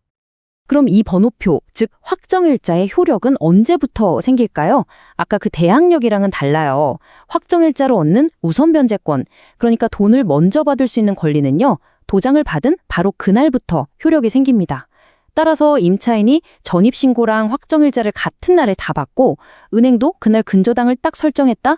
그러면 돈 받는 순서에 있어서는 둘이 동급이 되는 거예요. 동순위가 되는 거죠. 자, 그럼 한번 정리해 볼까요? 전입신고만 해서 얻는 대항력, 즉 버티는 힘은 다음 날부터. 하지만 확정일자까지 받아서 얻는 우선변제권, 돈 받는 순서는 당일부터 효력이 생깁니다. 그래서 두 날짜가 똑같으면 어떻게 되냐고요? 임차인은 집에서 버틸 힘은 잃게 되지만 은행이랑 똑같은 순서로 돈을 나눠받을 권리는 갖게 되는 겁니다. 와, 이 미묘한 차이가 입찰가에 정말 어마어마한 영향을 주겠죠? 자, 그럼 바로 이 지점이 입찰을 생각하고 계신 여러분한테는 제일 중요한 질문이 될 겁니다. 만약에 임차인이 이 번호표가 없어서 법원에서 보증금을 못 받아가면 그 돈은 대체 어떻게 되는 걸까요? 공중에 뜨는 걸까요? 결론부터 말씀드리면 그 돈은 전부 단 한 푼도 빠짐없이 낙찰자의 책임이 됩니다. 네, 바로 여러분의 책임이 되는 거예요. 임차인이 배당 절차에서 못 받아간 보증금은 그 집을 새로 산 주인, 바로 낙찰자가 다 물어줘야 합니다. 그래서 입찰 들어가기 전에는요, 무조건 이 시뮬레이션을 돌려보셔야 해요. 첫째, 등기부에서 돈 받을 권리 중에 제일 빠른 날짜, 이건 우리가 기준 권리라고 하죠. 이걸 찾으세요. 둘째, 임차인의 확정일자를 확인하고요. 마지막으로 이 두 날짜를 비교해서 과연 누가 먼저 돈을 받아갈지 머릿속으로 그려보는 겁니다. 꼭 기억하세요. 입찰 전에 이 배당 순서 시뮬레이션을 하는 건 그냥 하면 좋은 옵션이 아니라 무조건 해야 하는 필수 과정입니다. 이 간단한 확인 작업을 건너뛰는 건요, 그냥 집을 사는 게 아니라 남의 수억 원짜리 빚을 떠안겠다고 입찰하는 거나 마찬가지예요. 경매에서는 항상 이 번호표, 즉 확정일자를 가장 먼저 확인하셔야 합니다. 아시겠죠? 안녕하세요. 경매 투자할 때 우리가 꼭 알아야 할 것들을 쉽고 명확하게 짚어드리고 있습니다.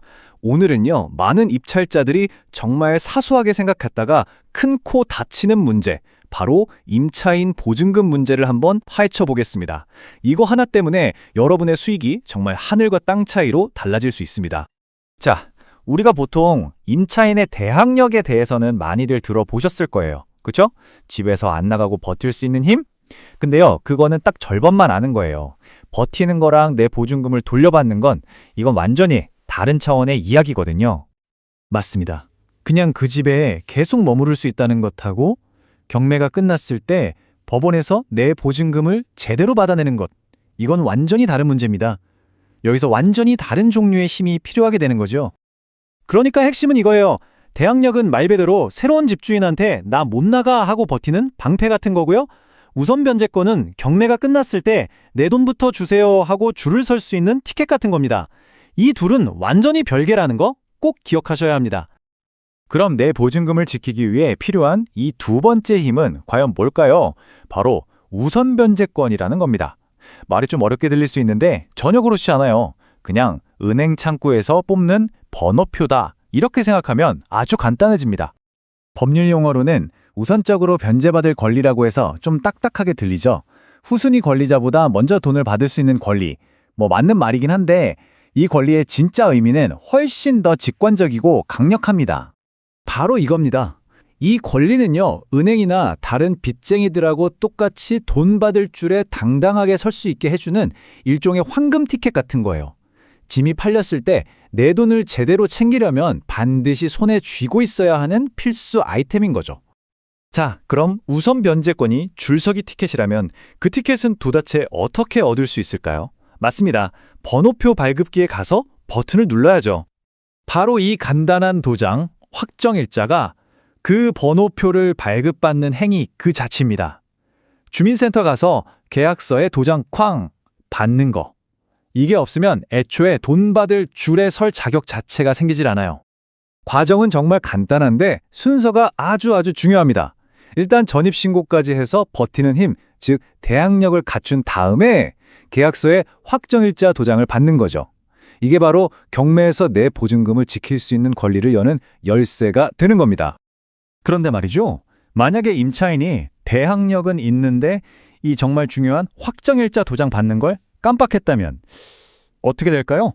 그 결과는 생각보다 훨씬 심각합니다. 특히 입찰자인 바로 당신에게는요. 자, 이 시나리오를 한번 같이 그려보죠. 임차인이 이사도 했고 전입신고도 다 마쳤어요. 대항력은 완벽하죠. 그런데 딱 하나, 확정일자 도장을 안 받은 겁니다. 결과가 어떻게 될까요? 확정일자 도장, 즉 번호표가 없으면요. 임차인은 법원에서 돈 나눠주는 공식적인 줄에 참여할 수가 없어요. 그냥 순서가 맨 뒤로 밀려나 버리는 겁니다. 자, 예를 한번 들어볼게요. 이게 진짜 중요해요.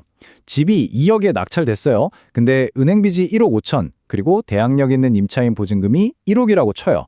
확정일자가 없으면요. 법원은 은행한테 1억 5천을 먼저 줘버립니다. 그럼 어떻게 되죠? 임차인은 법원에서 보증금을 거의 아니 한 푼도 못 받을 수도 있는 그런 상황이 되는 거예요. 그리고 이게 바로 입찰자에게는 치명적인 함정이 되는 겁니다. 순위가 높은, 즉 대항력 있는 임차인이 법원에서 돈을 한 푼도 못 받았잖아요. 그럼 그들의 대항력을 무기로 집을 절대 비워주지 않습니다. 언제까지요? 새로운 주인인 당신이 낙찰대금 2억 원과는 완전 별개로 당신의 생돈으로 그 보증금 1억 원을 전부 물어줄 때까지 말이죠. 결국 2억짜리 집을 3억에 사게 되는 셈입니다. 끔찍하죠. 자, 이 모든 걸 종합해보면 우리가 경매 물건을 분석할 때 뭘 의미할까요? 아주 간단하면서도 정말 결정적인 체크리스트가 하나 나옵니다. 그러니까 입찰하기 전에 반드시 이 배당 순서 시뮬레이션을 머릿속으로든 종이에 적어서든 꼭 돌려봐야 합니다. 임차인이 보증금을 전액 다 받아가는지, 만약에 못 받는 돈이 있다면 그게 정확히 얼마인지 계산해야 돼요. 이 계산을 건너뛰는 순간 그냥 예상치 못한 폭탄을 떠안게 되는 겁니다. 이것이 오늘 이야기의 가장 중요한 결론입니다. 단순히 집만 보지 마시고 그 집에 살고 있는 임차인의 배당 순서를 반드시 파악하십시오. 그 임차인이 손에 들고 있는 그 번호표가 바로 당신의 위험 부담과 최종 수익을 결정짓게 될 겁니다. 자, 부동산 경매를 하다 보면요. 아주 특별한 규칙이 하나 있습니다. 순서 같은 거 싹 다 무시하는 그런 규칙이요. 오늘 바로 그 얘기, 소액 임차인의 최우선 변제에 대해서 한번 파헤쳐 보겠습니다. 이 말이 정말 경매의 현실을 딱 보여주는 말이에요. 법원은요, 누가 더 딱하고 이런 거 안 봐요. 그냥 딱 하나. 누가 먼저 줄 섰느냐, 그거 하나만 보고 돈을 나눠줍니다. 정말 냉정하죠? 이게 무슨 말이냐면, 은행이든 세입자든 아무 상관없어요. 그냥 무조건 시간순, 선착순입니다. 서류에 찍힌 날짜가 단 하루라도 빠르다? 그럼 그 사람이 먼저 돈을 싹 가져가는 거예요. 정말 피도 눈물도 없는 시간 싸움이죠. 그런데요, 만약에 이 빡빡한 줄서기 규칙을 그냥 무시하고 맨 앞으로 훅 끼어들 수 있는 사람이 있다면 어떨까요? 새치기가 가능한 거죠. 놀랍게도 법이 그런 VIP를 딱 만들어 놨습니다. 바로 이 최우선 면제라는 게 그 VIP 티켓의 이름입니다. 날짜, 순서 다 필요 없어요. 그냥 무조건 1등으로 만들어주는 거예요. 왜냐? 사회적으로 좀 약한 위치에 있는 임차인들을 보호하려고 만든 정말 강력한 법적인 방패라고 할 수 있죠. 세상이 무너져도 방 한 칸 얻을 돈은 남겨주겠다. 와, 이 말이 이 제도의 핵심을 그냥 다 보여주는 것 같아요. 집이 경매로 넘어가서 진짜 모든 걸 잃는 그런 막막한 상황에서도 그래도 최소한 다시 시작할 수 있는 작은 방 한 칸 구할 돈은 지켜주겠다. 이런 법의 따뜻한 마음, 자비인 거죠.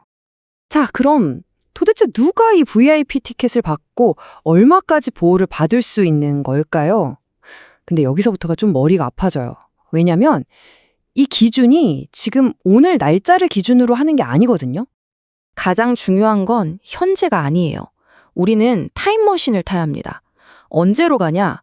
그 집에 처음으로 대출 같은 담보가 설정된 날, 법적으로는 우리가 말소 기준 권리라고 부르는 바로 그 날짜로 돌아가서 그 당시의 법을 봐야 하는 겁니다.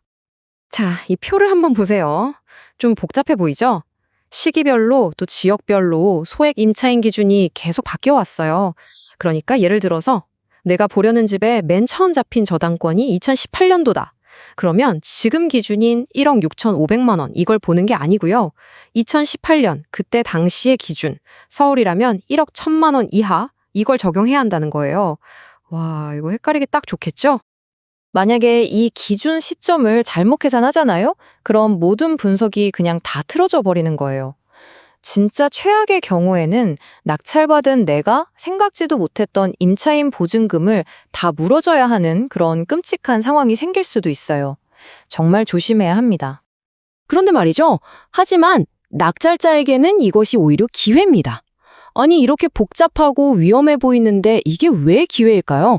많은 사람들이 바로 이 복잡함 때문에 소액 임차인이 있는 물건은 그냥 피하고 보거든요. 바로 그게 이걸 제대로 아는 사람한테는 기회가 되는 겁니다. 자, 왜 이게 기회냐? 가장 큰 이유는요, 바로 명도가 쉬워지기 때문이에요. 명도가 뭐냐면 집 비우게 하는 거잖아요. 소액 임차인은 법원에서 자기 보증금 일부를 확실하게 받아가죠. 그러니까 돈을 뗄 염려가 없으니 저항이 훨씬 덜한 거예요. 감정적으로 부딪힐 일도 적고 이사도 비교적 순조롭게 진행될 가능성이 높죠. 예측이 가능하다는 거, 이게 투자에서는 엄청난 장점입니다. 그러니까 결론적으로 소액 임차인은 무조건 피해야 할 위험 덩어리가 아니라는 거예요. 오히려 정확하게 분석하고 계산해야 할 하나의 요소인 거죠. 이 요소를 잘만 다루면 남들이 겁내서 못 들어오는 물건을 더 좋은 조건에 낙찰받을 수도 있는 거고요. 자, 이제 경매 서류를 딱 봤을 때 이 VIP, 즉 소액 임차인을 찾아낼 준비 되셨나요? 이 최우선 변제라는 규칙만 제대로 이해하고 있으면요, 남들은 복잡하다고 그냥 지나치는 물건 속에서 나만의 진짜 기회를 찾아낼 수 있을 겁니다. 그게 바로 실력의 차이가 되는 거겠죠. 자, 여러분. 경매 투자할 때 권리 분석, 이거 진짜 완벽하게 끝냈다고 딱 안심하잖아요? 바로 그 순간에 정말 생각지도 못한 곳에서 큰일이 터질 수가 있습니다. 실제로 많은 분들이 이걸 놓쳐서 수천만 원, 어쩔 땐 그 이상을 날리기도 하거든요. 오늘 바로 그 투자의 성패를 가르는 아주 결정적인 서류 한 장에 대해서 제가 제대로 한번 파헤쳐 보겠습니다. 이런 말 들어보셨죠? 야, 서류만 믿다가 뒤통수 맞는다. 이 말이요, 진짜 다른 데서도 아니고 바로 이 경매 투자에서 뼈저리게 와닿는 말입니다. 내가 권리 분석을 진짜 밤새도록 완벽하게 했어. 근데 딱 하나, 오늘 말씀드릴 이거 하나를 놓치면 그 모든 노력이 그냥 물거품이 될 수 있다는 아주 무서운 경고 같은 거죠. 생각해보세요. 우리가 딱 경매 정보지를 봤는데 거기에 임차인 없음 이렇게 딱 적혀 있어요. 그럼 어때요? 아, 이거 깨끗한 물건이네? 하고 일단 안심하게 되잖아요. 그죠? 근데요, 그 정보 결국 사람이 만드는 거라 실수가 있을 수 있거든요. 정보가 옛날 거일 수도 있고요. 바로 그 허점, 그 빈틈에 우리가 고스란히 떠나야 할 보증금을 가진 진짜 임차인이 숨어 있을 수 있다는 겁니다. 정말 아찔하죠? 아니, 그럼 도대체 뭘 믿어야 되냐고요? 자, 여기서 확실하게 정리해 드릴게요. 경매 정보지랑 우리가 오늘 얘기할 전입세대 확인서는요, 급이 완전 다릅니다. 정보지가 그냥 참고만 하는 뭐랄까 좀 어설픈 동생 같다면 주민센터에서 딱 떼주는 이 세대 열람 서류는 법적 효력을 가진 무조건 믿고 따라야 하는 큰형님 같은 존재예요. 아시겠죠? 네, 바로 이 전입세대 확인서. 이게 바로 오늘 우리가 손에 쥐게 될 최강의 무기입니다.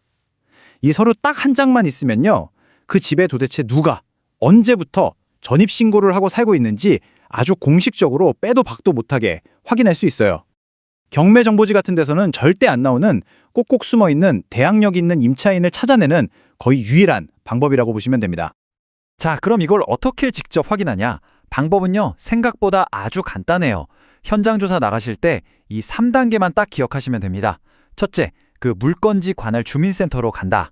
둘째, 전입세대 확인서 발급해주세요 라고 요청한다. 그리고 마지막 셋째, 발급받은 서류 내용을 정말 글자 하나하나 꼼꼼하게 뜯어보는 겁니다. 이거 해도 되고 안 해도 되는 옵션이 아니에요. 여러분의 돈을 지키는 무조건 거쳐야 할 필수 코스입니다. 자, 근데 여기서부터 진짜 고수랑 초보가 딱 갈리는 지점이 나옵니다. 많은 분들이 이 서류를 딱 떼보고 나서 세대주 이름이랑 전입일만 쓱 보고는 문제 없네 하고 그냥 덮어버려요. 과연 그걸로 진짜 끝일까요? 정말 안전하다고 말할 수 있을까요? 절대 아니죠. 진짜 고수들은요, 딱 세 가지를 봅니다. 세대주? 당연히 보죠. 근데 거기서 끝나는 게 아니라 거기 같이 사는 모든 세대원, 그리고 특히 서류에 동거인이라고 찍혀 나오는 사람의 전입일까지 모조리 다 확인합니다. 왜냐고요? 정말 흔한 경우인데, 예를 들어 남편이 세대주인데 부인이 몇 달 먼저 전입신고를 해놓은 거예요. 그럼 대항력 기준이 누구겠어요? 바로 먼저 전입한 부인입니다. 와, 그럼 생각지도 못하게 보증금 전체를 내가 물어줘야 하는 상황이 생기는 거죠. 바로 이 작은 디테일, 이거 하나 챙기느냐 마느냐가 수천만 원을 지키느냐 날리느냐를 결정하는 겁니다. 결론은 아주 명확합니다. 이 세대 열람이라는 거, 귀찮아 하고 넘어갈 절차가 절대 아니에요. 내 피 같은 투자금을 지키는 가장 강력하고 확실한 방패입니다. 방패. 우리가 경매하면서 권리 분석이라는 엄청 복잡한 퍼즐을 맞추잖아요. 그 퍼즐의 마지막 결정적인 한 조각이 바로 현장에서 내 손으로 직접 떼어보는 이 서류 한 장이라는 거. 이거 하나는 꼭 기억해 주십시오. 자, 오늘 우리는 경매 정모지라는 그 편리한 요양본 너머에 있는 진짜 팩트를 확인하는 법을 배웠습니다. 그럼 한번 생각해보죠. 우리가 무심코 보는 다른 편리한 자료들 뒤에는 또 어떤 중요한 원본 서류들이 숨어 있을까요? 항상 원본을 직접 확인하려는 그 습관, 그게 바로 여러분을 진짜 고수로 만들어주는 첫걸음일 겁니다. 여러분의 성공적인 투자를 늘 응원하겠습니다. 자, 경매에서 누군가 낙찰을 받아서 돈을 딱 내잖아요. 그럼 그 순간부터 돈잔치가 벌어집니다. 그런데 이 돈잔치 분위기가 아주 살벌해요. 아주 엄격한 규칙이 있거든요. 바로 누가 먼저 돈을 가져가느냐. 이걸 두고 보이지 않는 전쟁이 벌어지는데, 오늘의 주인공은 바로 세입자와 은행입니다. 오늘 이 싸움의 규칙을 제가 아주 명확하게 정리해 드릴게요. 어때요? 시작부터 좀 차갑게 느껴지시죠? 근데 이게 바로 경매의 현실이에요. 법원은 이 사람이 사정이 딱하다, 저 사람이 더 착하다 이런 거 전혀 신경 안 씁니다. 정말 기계처럼 딱 정해진 순수에 따라서만 돈을 나눠줄 뿐입니다. 그러니까 낙찰자가 낸 그 큰 돈이 법원에 도착하면 돈 받을 사람들이 쫙 줄을 서겠죠? 이 과정을 우리가 알기 쉽게 돈잔치라고 부르는 거고요. 법률 용어로는 이걸 바로 배당이라고 합니다. 그리고 법원은 이 잔치를 정말 칼같이 아주 엄격하게 진행하는 주체자인 셈이죠. 네, 바로 이 배당 순위입니다. 오늘 우리가 제대로 파헤쳐볼 핵심 개념이에요. 이 순서 하나 때문에 누구는 자기 돈을 전부 다 찾아가고 누구는 진짜 한 푼도 못 받고 그냥 쫓겨나기도 하거든요. 모든 문제는 바로 이 순서가 어떻게 정해지느냐에서 시작됩니다. 자, 그럼 그 순서는 어떻게 정해지냐? 복잡하게 생각하실 것 전혀 없어요. 배당 순위를 정하는 대원칙은 딱 하나, 바로 시간입니다. 시간. 등기부에 찍힌 날짜, 서류에 도장 찍힌 날짜, 이걸 그냥 쭉 일렬로 세워놓고 보는 거예요. 무조건 하루라도 더 빠른 날짜를 가진 사람이 이기는 아주 냉혹한 시간 싸움인 거죠. 자, 이 화면, 이거 정말 중요합니다. 오늘의 주인공 두 명이죠. 은행과 세입자. 은행은 뭘로 줄을 서냐면요, 돈 빌려주고 그 집의 담보를 잡았다는 근저당을 등기한 날짜, 바로 그 날짜로 순서를 잡습니다. 그럼 세입자는요? 전입신고하고 임대차 계약서에 확정일자라는 도장을 받는데 바로 그 도장 찍힌 날짜로 줄을 서는 거예요. 결국 이 두 날짜 중에 뭐가 단 하루라도 더 빠르냐? 여기에 모든 게 달려 있습니다. 자, 이제부터가 진짜 문제입니다. 한번 상상해 보세요. 어떤 세입자가 전입신고도 하고 이사도 마쳐서 대항력을 갖췄어요. 대항력이라는 건 집주인이 바뀌어도 계약 기간까지는 내가 여기서 살 수 있다 하는 아주 막강한 권리거든요. 근데 배당 순위를 따져보니까 앞불사 확정일자가 은행보다 늦어서 2순위로 밀려난 거예요. 만약에 1순위인 은행이 돈을 싹 다 가져가 버려서 세입자가 받을 돈이 한 푼도 안 남았다. 그럼 어떻게 될까요? 상황이 아주 심각해지죠. 은행은 뭐 나는 날짜가 빠르니까 하면서 매각 대금에서 자기 돈 다 챙겨서 유유히 사라집니다. 그런데 2순위였던 세입자는 보증금을 한 푼도 못 받고 그냥 덩그러니 남게 된 거죠. 이 세입자, 이제 누구한테 가서 내 보증금 달라고 해야 할까요? 정답은 바로 낙찰자입니다. 네, 바로 당신이요. 이게 오늘 내용의 결정적인 포인트입니다. 세입자가 배당해서 못 받은 보증금, 그거 그냥 공중으로 사라지는 돈이 절대 아니에요. 그 책임이 새로운 집주인, 즉 그 집을 낙찰받은 사람한테 100% 그대로 넘어옵니다. 결국 낙찰자는 내가 쓴 집값 외에 세입자의 보증금까지 전부 다 물어줘야 하는 최악의 상황에 빠질 수 있다는 거죠. 그럼 이런 폭탄을 어떻게 피해야 할까요? 입찰하기 전에 반드시 이 4단계를 머릿속에 새겨야 합니다. 첫째, 서류에 있는 모든 권리의 날짜를 샅샅이 확인하세요. 둘째, 그 날짜들을 가지고 가상으로 배당 순서를 한번 짜보는 겁니다. 시뮬레이션을 돌려보는 거죠. 셋째, 만약 이 시뮬레이션 결과 세입자가 못 받는 돈이 생긴다면 내가 떠안아야 할 그 금액이 정확히 얼마인지 계산해야 합니다. 그리고 가장 중요한 마지막, 내가 쓰려던 입찰가에서 바로 그 금액만큼을 빼고 최종 입찰가를 쓰는 겁니다. 이 과정 절대 건너뛰면 안 됩니다. 오늘의 분석을 마무리하는 질문을 던져보겠습니다. 경매에서 입찰가를 쓴다는 건요, 그냥 눈에 보이는 저 집이 얼마짜리일까 하고 가격을 쓰는 행위가 절대 아닙니다. 그 집에 보이지 않게 붙어있는 빚, 즉 내가 추가로 떠안아야 할 금액까지 전부 계산해서 최종 가격을 결정하는 아주 고도의 전략이라는 점, 이걸 꼭 기억하시기 바랍니다. 경매하다 보면요, 진짜 많은 분들이 빠지는 아주 치명적인 함정이 하나 있습니다. 바로 배당 요구를 하지 않은 선순위 임차인인데요. 아니, 돈 달라고 안 한다는데 이게 왜 위험하다는 걸까요? 지금부터 그 속사정을 탈탈 털어보겠습니다. 우리가 보통 침묵은 금이다 이런 말 하잖아요?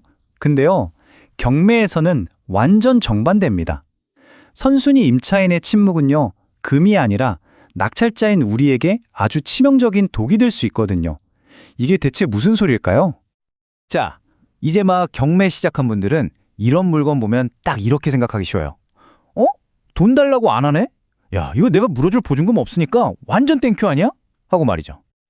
자, 바로 여기서 생각이 180도 바뀌어야 합니다. 임차인이 배당 요구 안 할게요 하는 건요, 돈을 포기하겠다는 그런 자비로운 뜻이 절대 아니에요. 오히려 나는 법원 같은 복잡한 데서 돈 안 받고 새로운 주인인 낙찰자, 네, 바로 당신한테 내 보증금 전액을 다 받아낼 겁니다 하는 강력한 선전포고나 마찬가지라는 거죠. 아니, 그냥 가만히 있는 건데 이게 도대체 어떻게 우리를 위협하는 위험한 함정이 된다는 걸까요? 그 구조를 지금부터 하나하나 뜯어보겠습니다. 먼저 배당 요구가 뭔지부터 알아야겠죠. 이게 뭐냐면요, 아주 쉽게 말해서 경매가 다 끝나고 이제 돈 나눠주는 파티가 열렸을 때 저도 돈 받을 사람이에요 하고 법원에 딱 손드는 거, 그게 바로 배당 요구입니다. 법원은요, 원칙이 아주 간단 명료해요. 아무리 돈 받을 권리가 있어도 정해진 시간 안에 돈 주세요 하고 손을 들지 않으면 법원은 10원 한 장 챙겨주지 않습니다. 그냥 그 돈 나눠주는 테이블에서 아예 이름표를 빼버리는 거예요. 끝!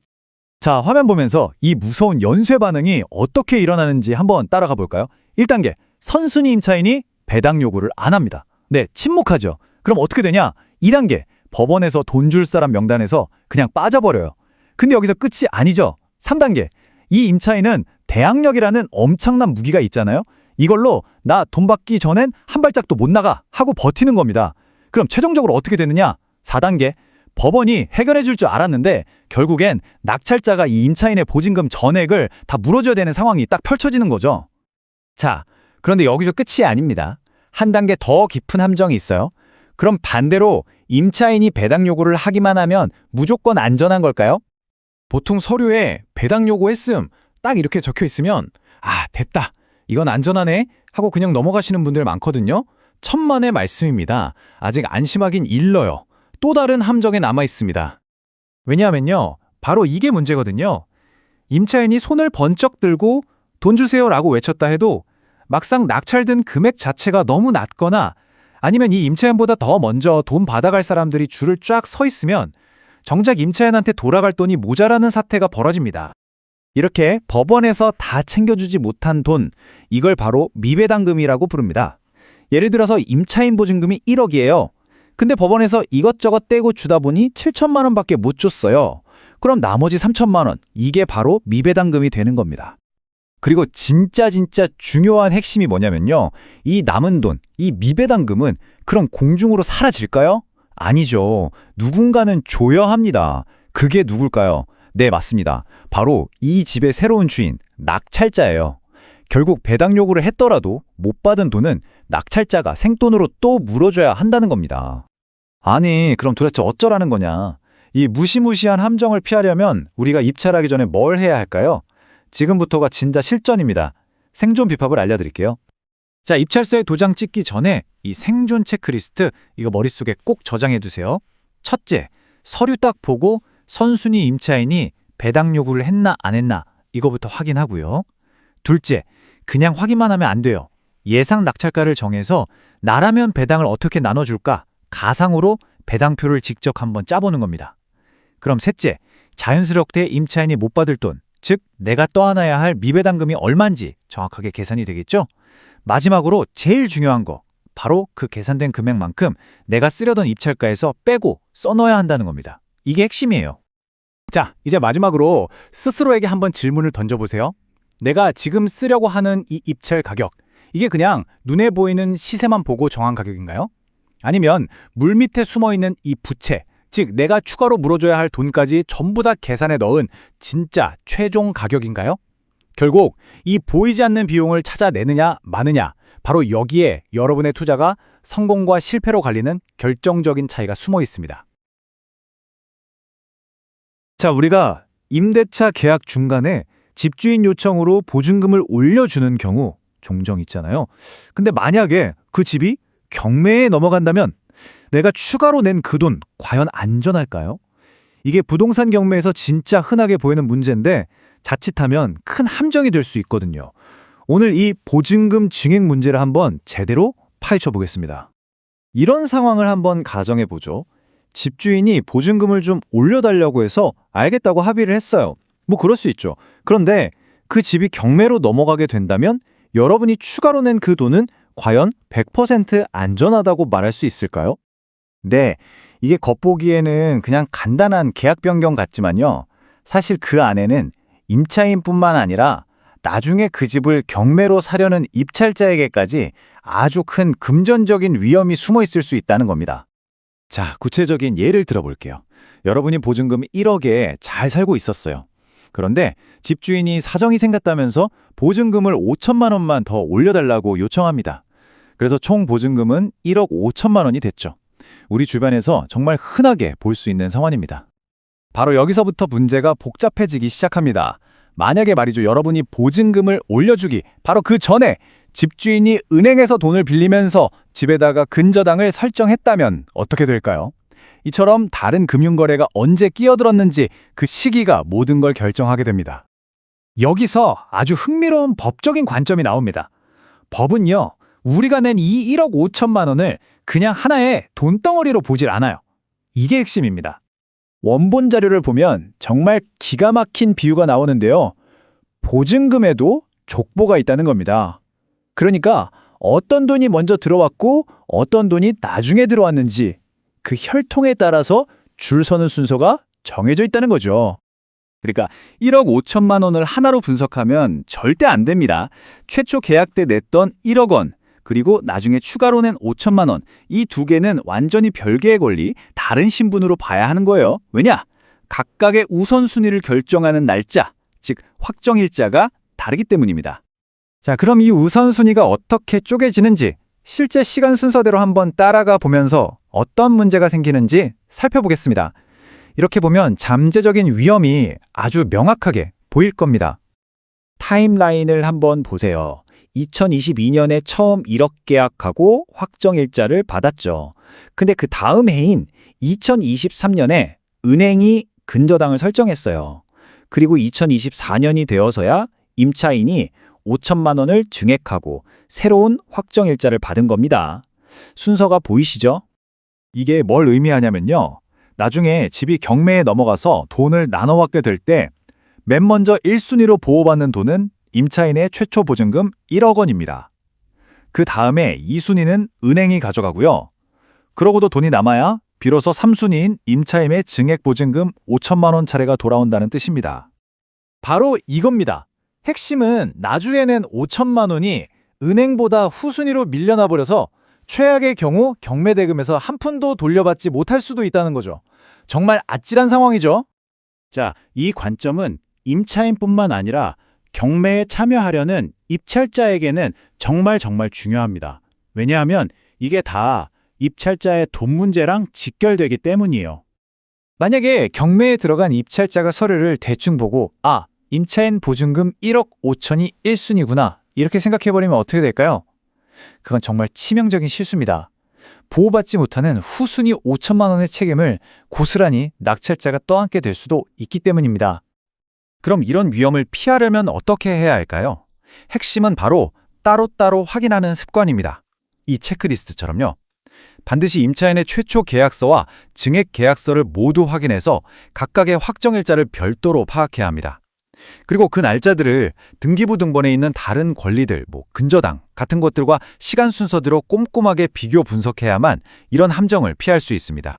보였죠? 그냥 간단한 합의라고 생각했던 보증금 증액에 이렇게나 복잡한 법적 현실이 숨어 있었습니다.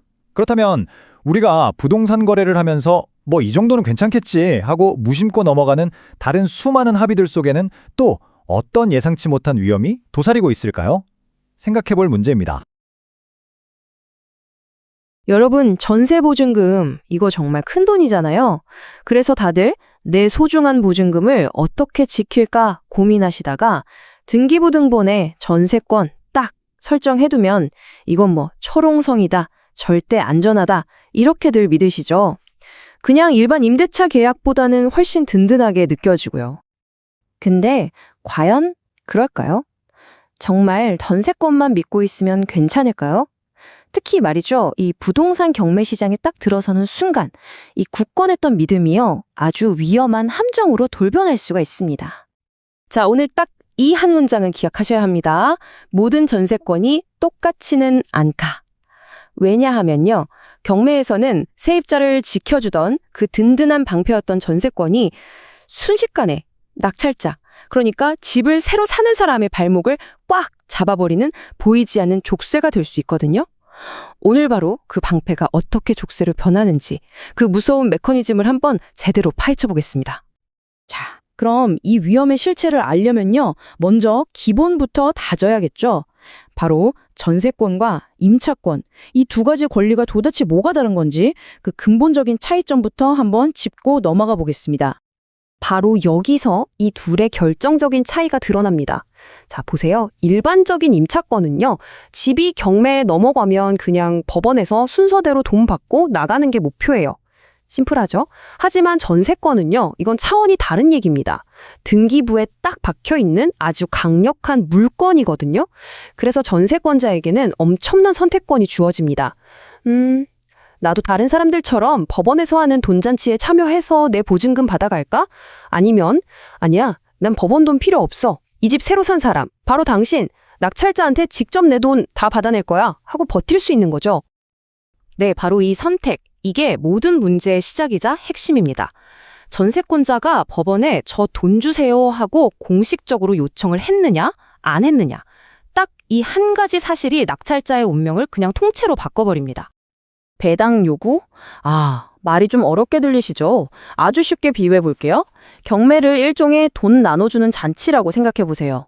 여기서 저도 돈 받을 사람입니다. 여기 줄 설게요 하고 손을 번쩍 드는 거.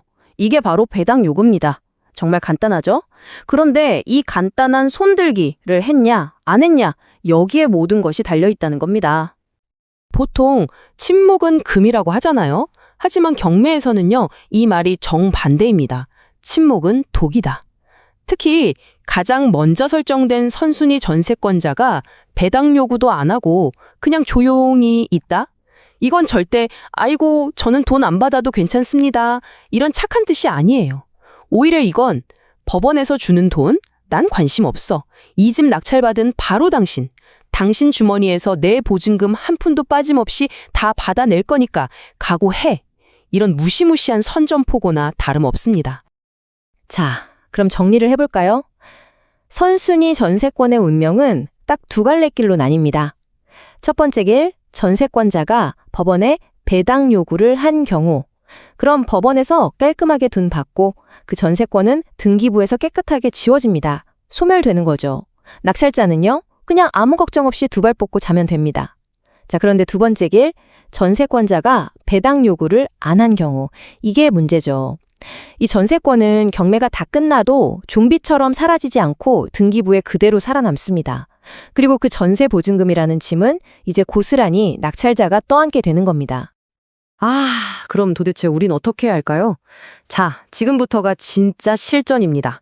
여러분의 소중한 투자금을 이 위험으로부터 지켜낼 절대 잊어서는 안 될 생존 법칙을 알려드릴게요. 핵심은 바로 이겁니다. 잘 들으세요. 등기부 등본을 딱 봤는데 다른 권리들보다 날짜가 더 빠른, 그러니까 제일 힘센 선순위 전세권이 있어요.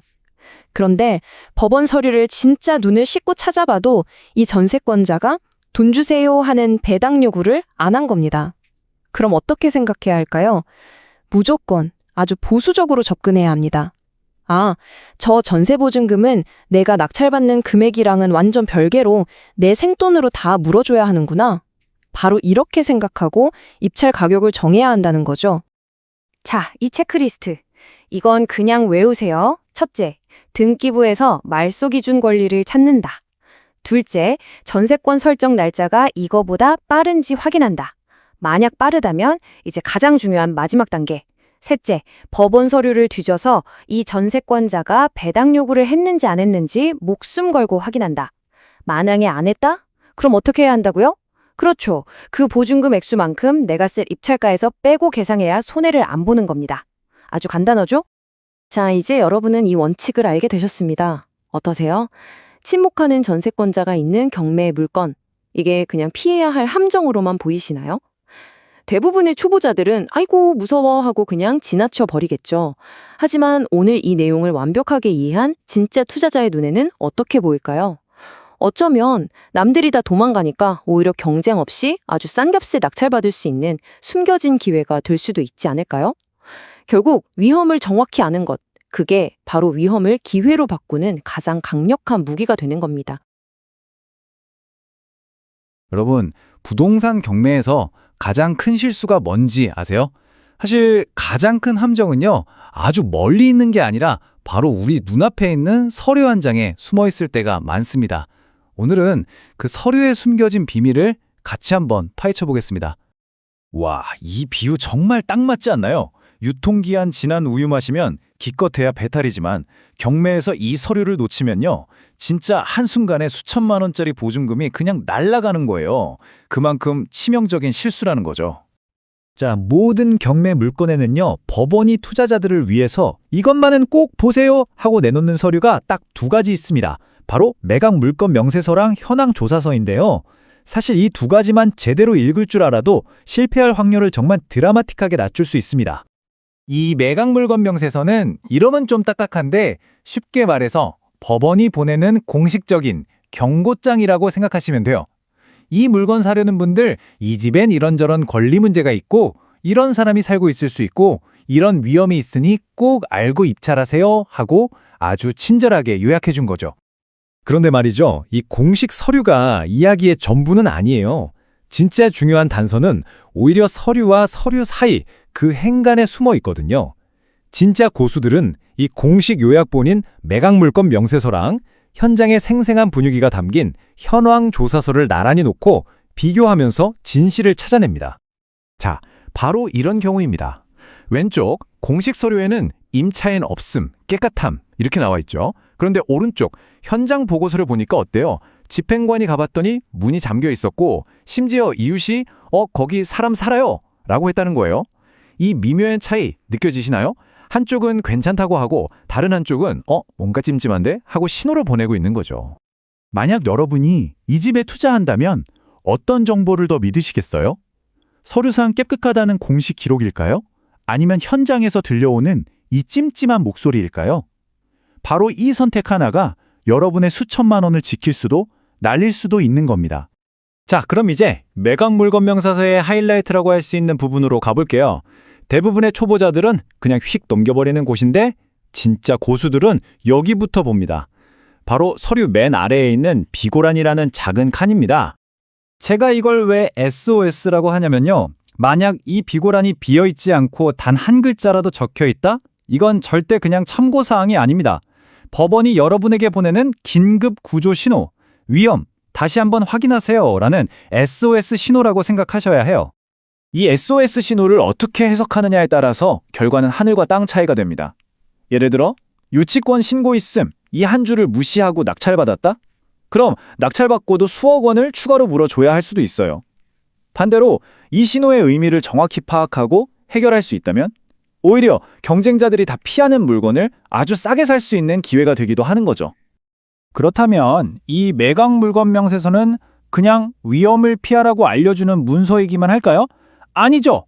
이 서류는 때로는 우리를 지켜주는 최강의 방패가 되기도 하고 남들이 못 보는 기회를 찾아주는 보물지도가 되기도 합니다. 이 두 가지 역할을 지금부터 한번 살펴볼게요. 우선 입찰 일주일 전에 이 서류는 보물지도가 됩니다. 이걸 꼼꼼히 분석하면서 우리는 함정을 피하고 리스크를 기회로 바꿀 전략을 짤 수 있죠. 그리고 낙찰을 받은 후에는 혹시 모를 상황에서 우리의 소중한 보증금을 지켜주는 최강의 방패가 되어주기도 합니다. 자, 바로 이럴 때 최강의 방패가 등장합니다. 우리가 철석같이 믿었던 법원의 공식 경고장, 바로 그 매각 물건 명세서에 낙찰자의 운명을 뒤바꿀 만한 아주 중대한 실수가 있었다면 어떡할까요? 우리는 그냥 꼼짝없이 당해야만 할까요? 아닙니다. 바로 이 매각 허가 결정 취소 신청이라는 제도가 우리의 방패가 되어줍니다. 만약 법원이 작성한 매각 물건 명세서에 중대한 하자가 있었고 그것 때문에 내가 손해를 보게 생겼다면 이걸 근거로 이번 입찰은 무효입니다. 제 보증금 돌려주세요 라고 당당하게 요구할 수 있는 거죠. 이게 바로 입찰자를 보호하는 가장 강력한 안전장치입니다. 결국 경매는요, 단순히 가격만 보고 달려드는 게임이 아니라는 겁니다. 보이지 않는 위험을 읽어내고 내 자산을 지킬 수 있는 법적인 권리가 무엇인지 아는 것, 여기서 진짜 승부가 갈리는 거죠. 오늘 우리가 함께 본 이 법원 서류들이 바로 그 시작점이자 가장 중요한 열쇠입니다. 자, 이제 선택은 여러분의 몫입니다. 자, 오늘은 제가 부동산 경매장에서 실제로 겪었던 정말 안타까운 한 사건에 대해 이야기해볼까 합니다. 한순간의 실수가 얼마나 큰 비극을 낳을 수 있는지 지금부터 한번 들어보시죠. 이건 제가 법원에서 정말 제 눈으로 직접 본 실화예요. 그날 법정 안에서 와, 정말이지 곡소리가 터져 나왔다니까요. 법원에서 말이죠. 아니, 도대체 어떻게 그런 어처구니 없는 실수가 나올 수 있었을까요? 그걸 이해하려면요, 먼저 그날 경매법정 분위기가 어땠는지부터 좀 상상해 보실 필요가 있어요. 정말 살얼음판 같았거든요. 자, 이 모든 사건의 발단은 바로 이 아파트였습니다. 시세가 한 5억 원 정도 하는 누가 봐도 괜찮은 물건이었죠. 사람들이 이제 막 입찰표를 써서 내고 있는데 분위기가 엄청 팽팽했죠. 다들 자기가 쓴 금액만 쳐다보고 있고요. 과연 이 아파트 최종적으로 얼마에 낙찰됐을까요?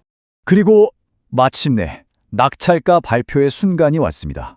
아, 진짜 이 순간 법정의 모든 공기가 그냥 확 바뀌어버렸어요. 집행관이 딱 발표를 하는데 5억이 아니었어요. 무려 50억 원이었습니다. 네, 맞아요. 입찰표의 0을 딱 하나 더 쓴 정말 치명적인 실수였던 거죠. 자기 이름이 불리는 순간 그 낙찰자분 얼굴 보셨어야 해요. 얼굴이 그냥 새하얗게 질려버리더라고요. 아, 저건 기쁜 표정이 아니다. 모든 게 끝났다는 그런 표정이었어요. 승리가 아니라 그야말로 재앙이었죠. 여러분, 법원은요, 이런 실수에 대해서 정말 냉정합니다. 어떤 예외도 없어요. 그리고 그 실수의 대가는 바로 그 자리에서 돌이킬 수 없는 결과로 나타납니다. 그 대가가 뭐였냐고요? 바로 입찰 보증금 5천만 원. 이게 그냥 그 자리에서 몰수된 겁니다. 숫자 0 하나 잘못 썼다가 5천만 원이라는 돈이 그냥 공중으로 날아가 버린 거예요. 이게 바로 경매의 무서운 점이죠. 입찰 보증금이라는 건 일종의 약속이거든요. 내가 이 가격에 사겠다는 약속이요. 근데 그 약속을 못 지키게 됐으니 변명이고 뭐고 필요 없이 그냥 바로 몰수되는 겁니다. 아니 근데 정말 궁금하지 않으세요? 도대체 왜 이런 실수를 하는 걸까요? 이게 복합적인데요. 일단 이거 꼭 따내야 돼 하는 욕심이 앞서고요. 그럼 당연히 긴장하겠죠? 손은 막 떨리고 마음은 급해지고. 근데 법정 분위기 자체도 엄청 정신없고 혼란스럽거든요. 그런 데서 막 부랴부랴 서류를 작성하다 보면 실수가 나올 수밖에 없는 거죠. 심지어는 보증금 봉투를 텅 빈 채로 내는 그런 어이없는 실수도 나와요. 그러니까 꼭 기억하셔야 할 게 이거예요. 법원은 절대 아이고 실수하셨네요 하면서 봐주지 않아요. 그런 거 없습니다. 서류에 적힌 대로 그냥 그대로 가는 거예요. 무효 처리가 되거나 아니면 보증금을 뺏기거나 둘 중 하나입니다. 자, 그런데 희소식이 있습니다. 이런 끔찍한 참사는요, 정말 간단한 습관 하나로 딱 1분만 투자하면 완벽하게 막을 수 있다는 겁니다. 어떻게 하냐고요? 아주 간단해요. 첫 번째, 입찰표는 무조건 집에서 아주 차분한 상태에서 미리 다 써가세요. 법정에서 쓰지 마시고요. 두 번째, 제일 중요한 거죠. 금액을 쓴 다음에는 0이 몇 개인지 손가락으로 짚어가면서 2번, 아니 3번 확인하세요. 마지막으로 세 번째, 봉투에 넣고 풀칠하게 바로 직전에 다시 열어서 보증금 수표가 제대로 들어있는지 마지막으로 딱 한 번만 더 보는 겁니다. 이 세 가지만 지키면 돼요. 결국 이 사건이 우리에게 주는 교훈은 명확합니다. 이건 그냥 실수했네 하고 넘어갈 일이 아니에요. 서류를 내기 전 마지막 1분, 그 단 1분의 최종 확인이 여러분의 소중한 재산, 어쩌면 전 재산을 지켜줄 수 있다는 것 절대 잊지 마시기 바랍니다. 여러분, 컴퓨터 앞에만 앉아 있는다고 돈이 벌릴까요? 절대 그렇지 않죠. 경매의 진짜 답은요, 모니터 안에 있는 게 아니라 바로 현장에 있거든요. 사진으로는 와, 정말 완벽해 보이는데 막상 가보면 전혀 다른 경우가 정말 많아요. 그래서 오늘 현장 방문, 우리가 흔히 임장이라고 하죠. 이 임장 갔을 때 도대체 뭘 어떻게 봐야 하는지 그 핵심만 딱 짚어드릴게요. 바로 이겁니다. 이게 어떻게 보면 경매의 핵심 철학이에요. 내 발로 직접 뛰는 만큼, 내 눈으로 직접 확인하는 만큼 성공 확률이 쭉쭉 올라간다는 뜻이죠. 결국 부지런한 현장 조사가 내 통장을 두둑하게 만드는 가장 확실한 길이라는 거 잊지 마세요. 자, 그럼 빌라부터 한번 시작해 볼까요? 빌라 가치를 판단하는 거요, 생각보다 어렵지 않습니다. 우리한테 가장 익숙한 딱 두 사람의 시선으로 보면 되거든요. 바로 우리 아이를 생각하는 엄마의 마음, 그리고 매일 출퇴근하는 아빠의 마음.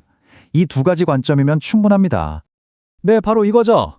엄마의 마음으로는 뭘 봐야 할까요? 바로 학군이죠. 그리고 아빠의 발걸음으로는 교통을 보는 겁니다. 사실 이 두 가지만큼 빌라의 가치를 확실하게 보여주는 것도 없어요. 이 기준만 딱 잡고 접근하면 절대 중요한 걸 놓칠 일이 없습니다. 자, 그럼 체크리스트 딱 3단계로 정리해 드릴게요. 첫째, 초품화인지 꼭 확인하세요. 엄마들이라면 누구나 원하는 초등학교를 바로 품고 있는 그런 곳 말이에요. 둘째, 지도만 믿지 마시고 직접 지하철역까지 걸어가 보세요. 내 걸음으로 재봤는데 10분이 넘어간다? 그럼 그건 진짜 역세권이 아닌 겁니다. 자, 그리고 마지막, 이게 제일 중요해요. 주변 부동산을 최소 3군데는 들러서 금매가를 확인해야 합니다. 그냥 시세 말고요. 사장님, 이거 진짜 급하게 팔면 얼마까지 돼요? 이 질문에 대한 답, 그게 바로 여러분이 써낸 입찰가의 기준선이 되는 겁니다. 좋아요. 빌라의 핵심은 이제 아시겠죠? 그럼 이제 아파트로 넘어가 볼까요? 아파트 임장에는요, 초보자들은 거의 다 놓치는데 정말 엄청난 정보를 가진 숨은 정보원이 있습니다. 부동산 사장님도 아니고요, 경매 전문가도 아니에요. 바로 이 사람을 만나야 진짜 정보를 얻을 수 있습니다. 과연 누굴까요? 그 아파트의 거의 모든 비밀을 알고 있는 사람. 한번 생각해 보세요. 정답은 정말 의외로 가까운 곳에 있습니다. 네, 정답은 바로 관리사무소, 특히 관리소장님입니다. 이분야말로 진짜 숨겨진 정보의 보고예요. 웬만한 경매 전문가도 모르는 그 집에 대한 아주 현실적인 정보들을 가장 많이 알고 계신 분이죠. 사실상 아파트 임장의 성공은 관리소장님과 얼마나 친해지느냐에 달려있다고 해도 과언이 아닙니다. 관리사무소에 가시면 이 세 가지는 무조건 물어보셔야 해요. 첫째, 미납 관리비가 총 얼마인지. 이거 나중에 낙찰자가 다 떠나야 할 빚이 될 수도 있거든요.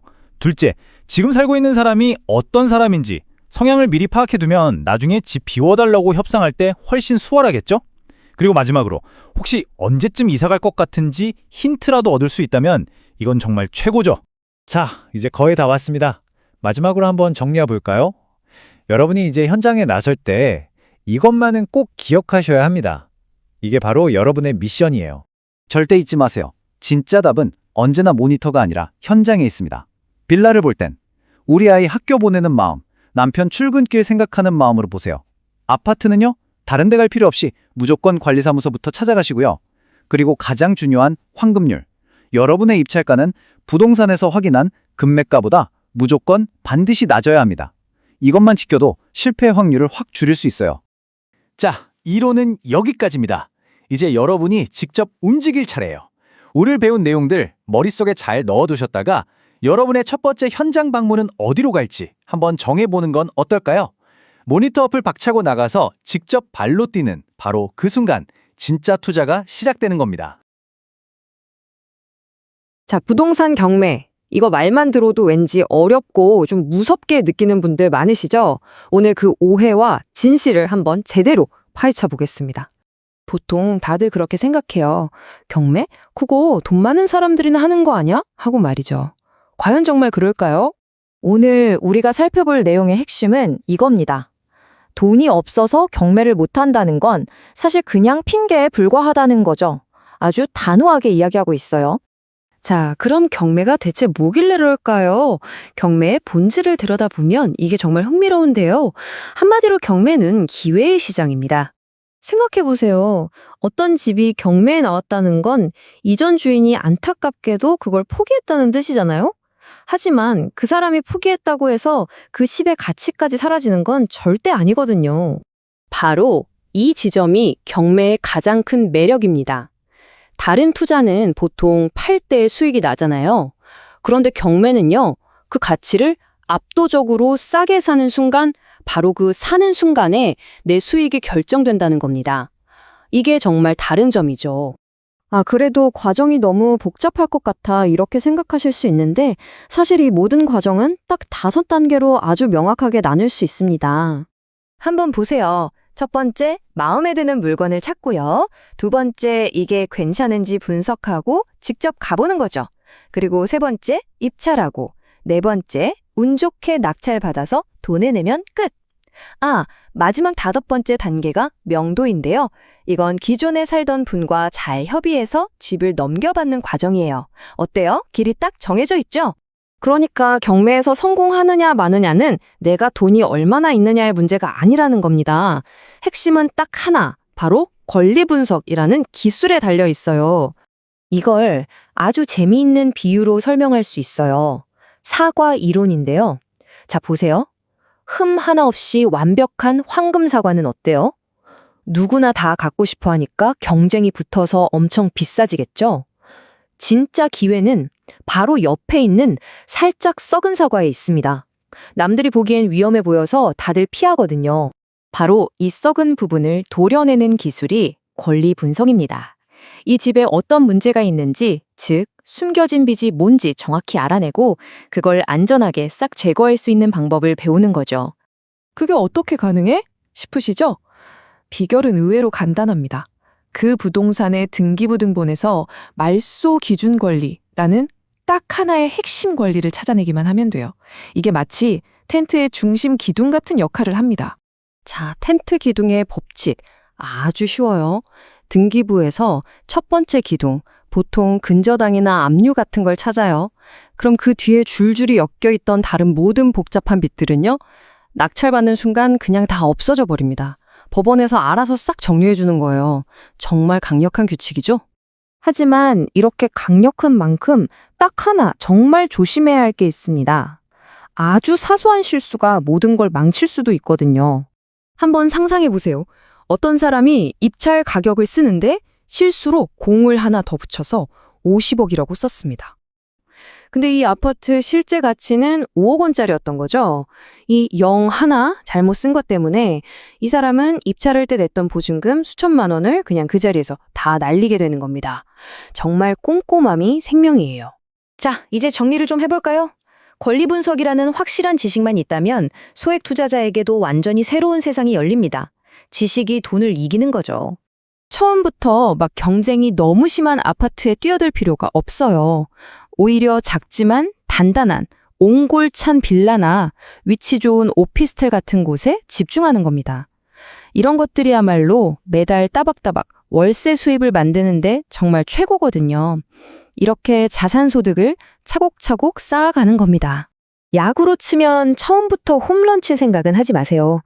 일단 가볍게 번트를 대서 1루에 나가는 것부터 시작하는 겁니다.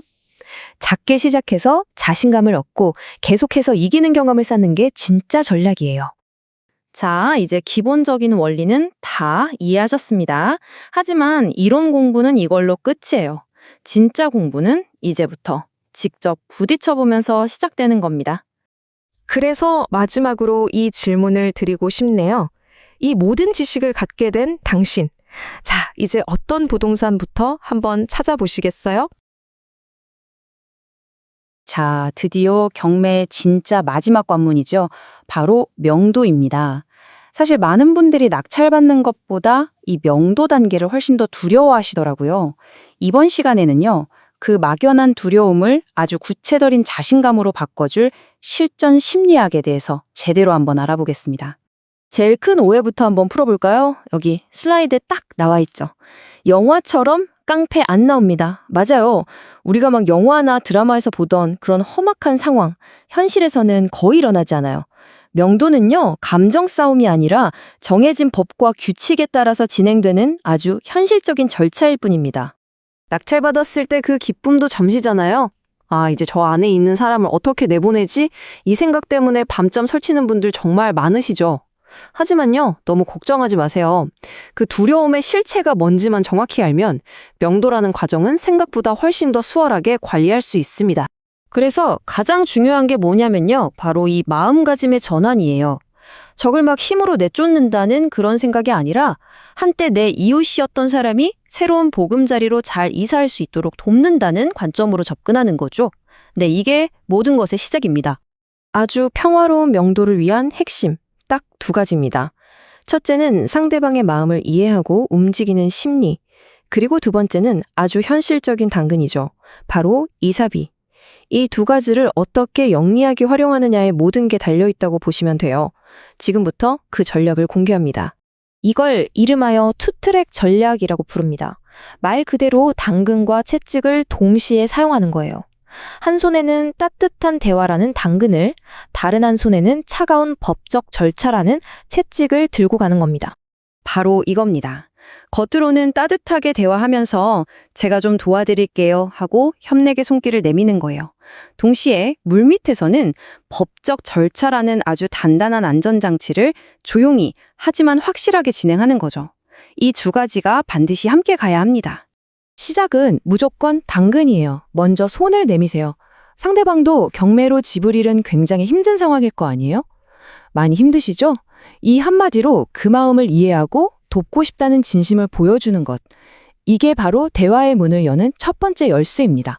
하지만 그렇다고 해서 따뜻한 대화만 믿고 있을 수는 없죠. 내 소중한 권리를 지키고 또 협상에 명확한 데드라인을 만들어주기 위해서 법적인 절차는 반드시 동시에 시작해야 합니다. 이게 바로 우리의 가장 강력한 안전장치, 즉 플랜 B가 되는 거예요. 자, 이제 대화도 시작됐고 법적 절차도 진행되고 있습니다. 이 모든 걸 성공적으로 딱 마무리 짓는 가장 중요한 마지막 단계가 남았죠. 바로 협상의 기술입니다. 마지막 협상 테이블에서 다른 건 다 잊어도 이것 하나만을 꼭 기억하세요.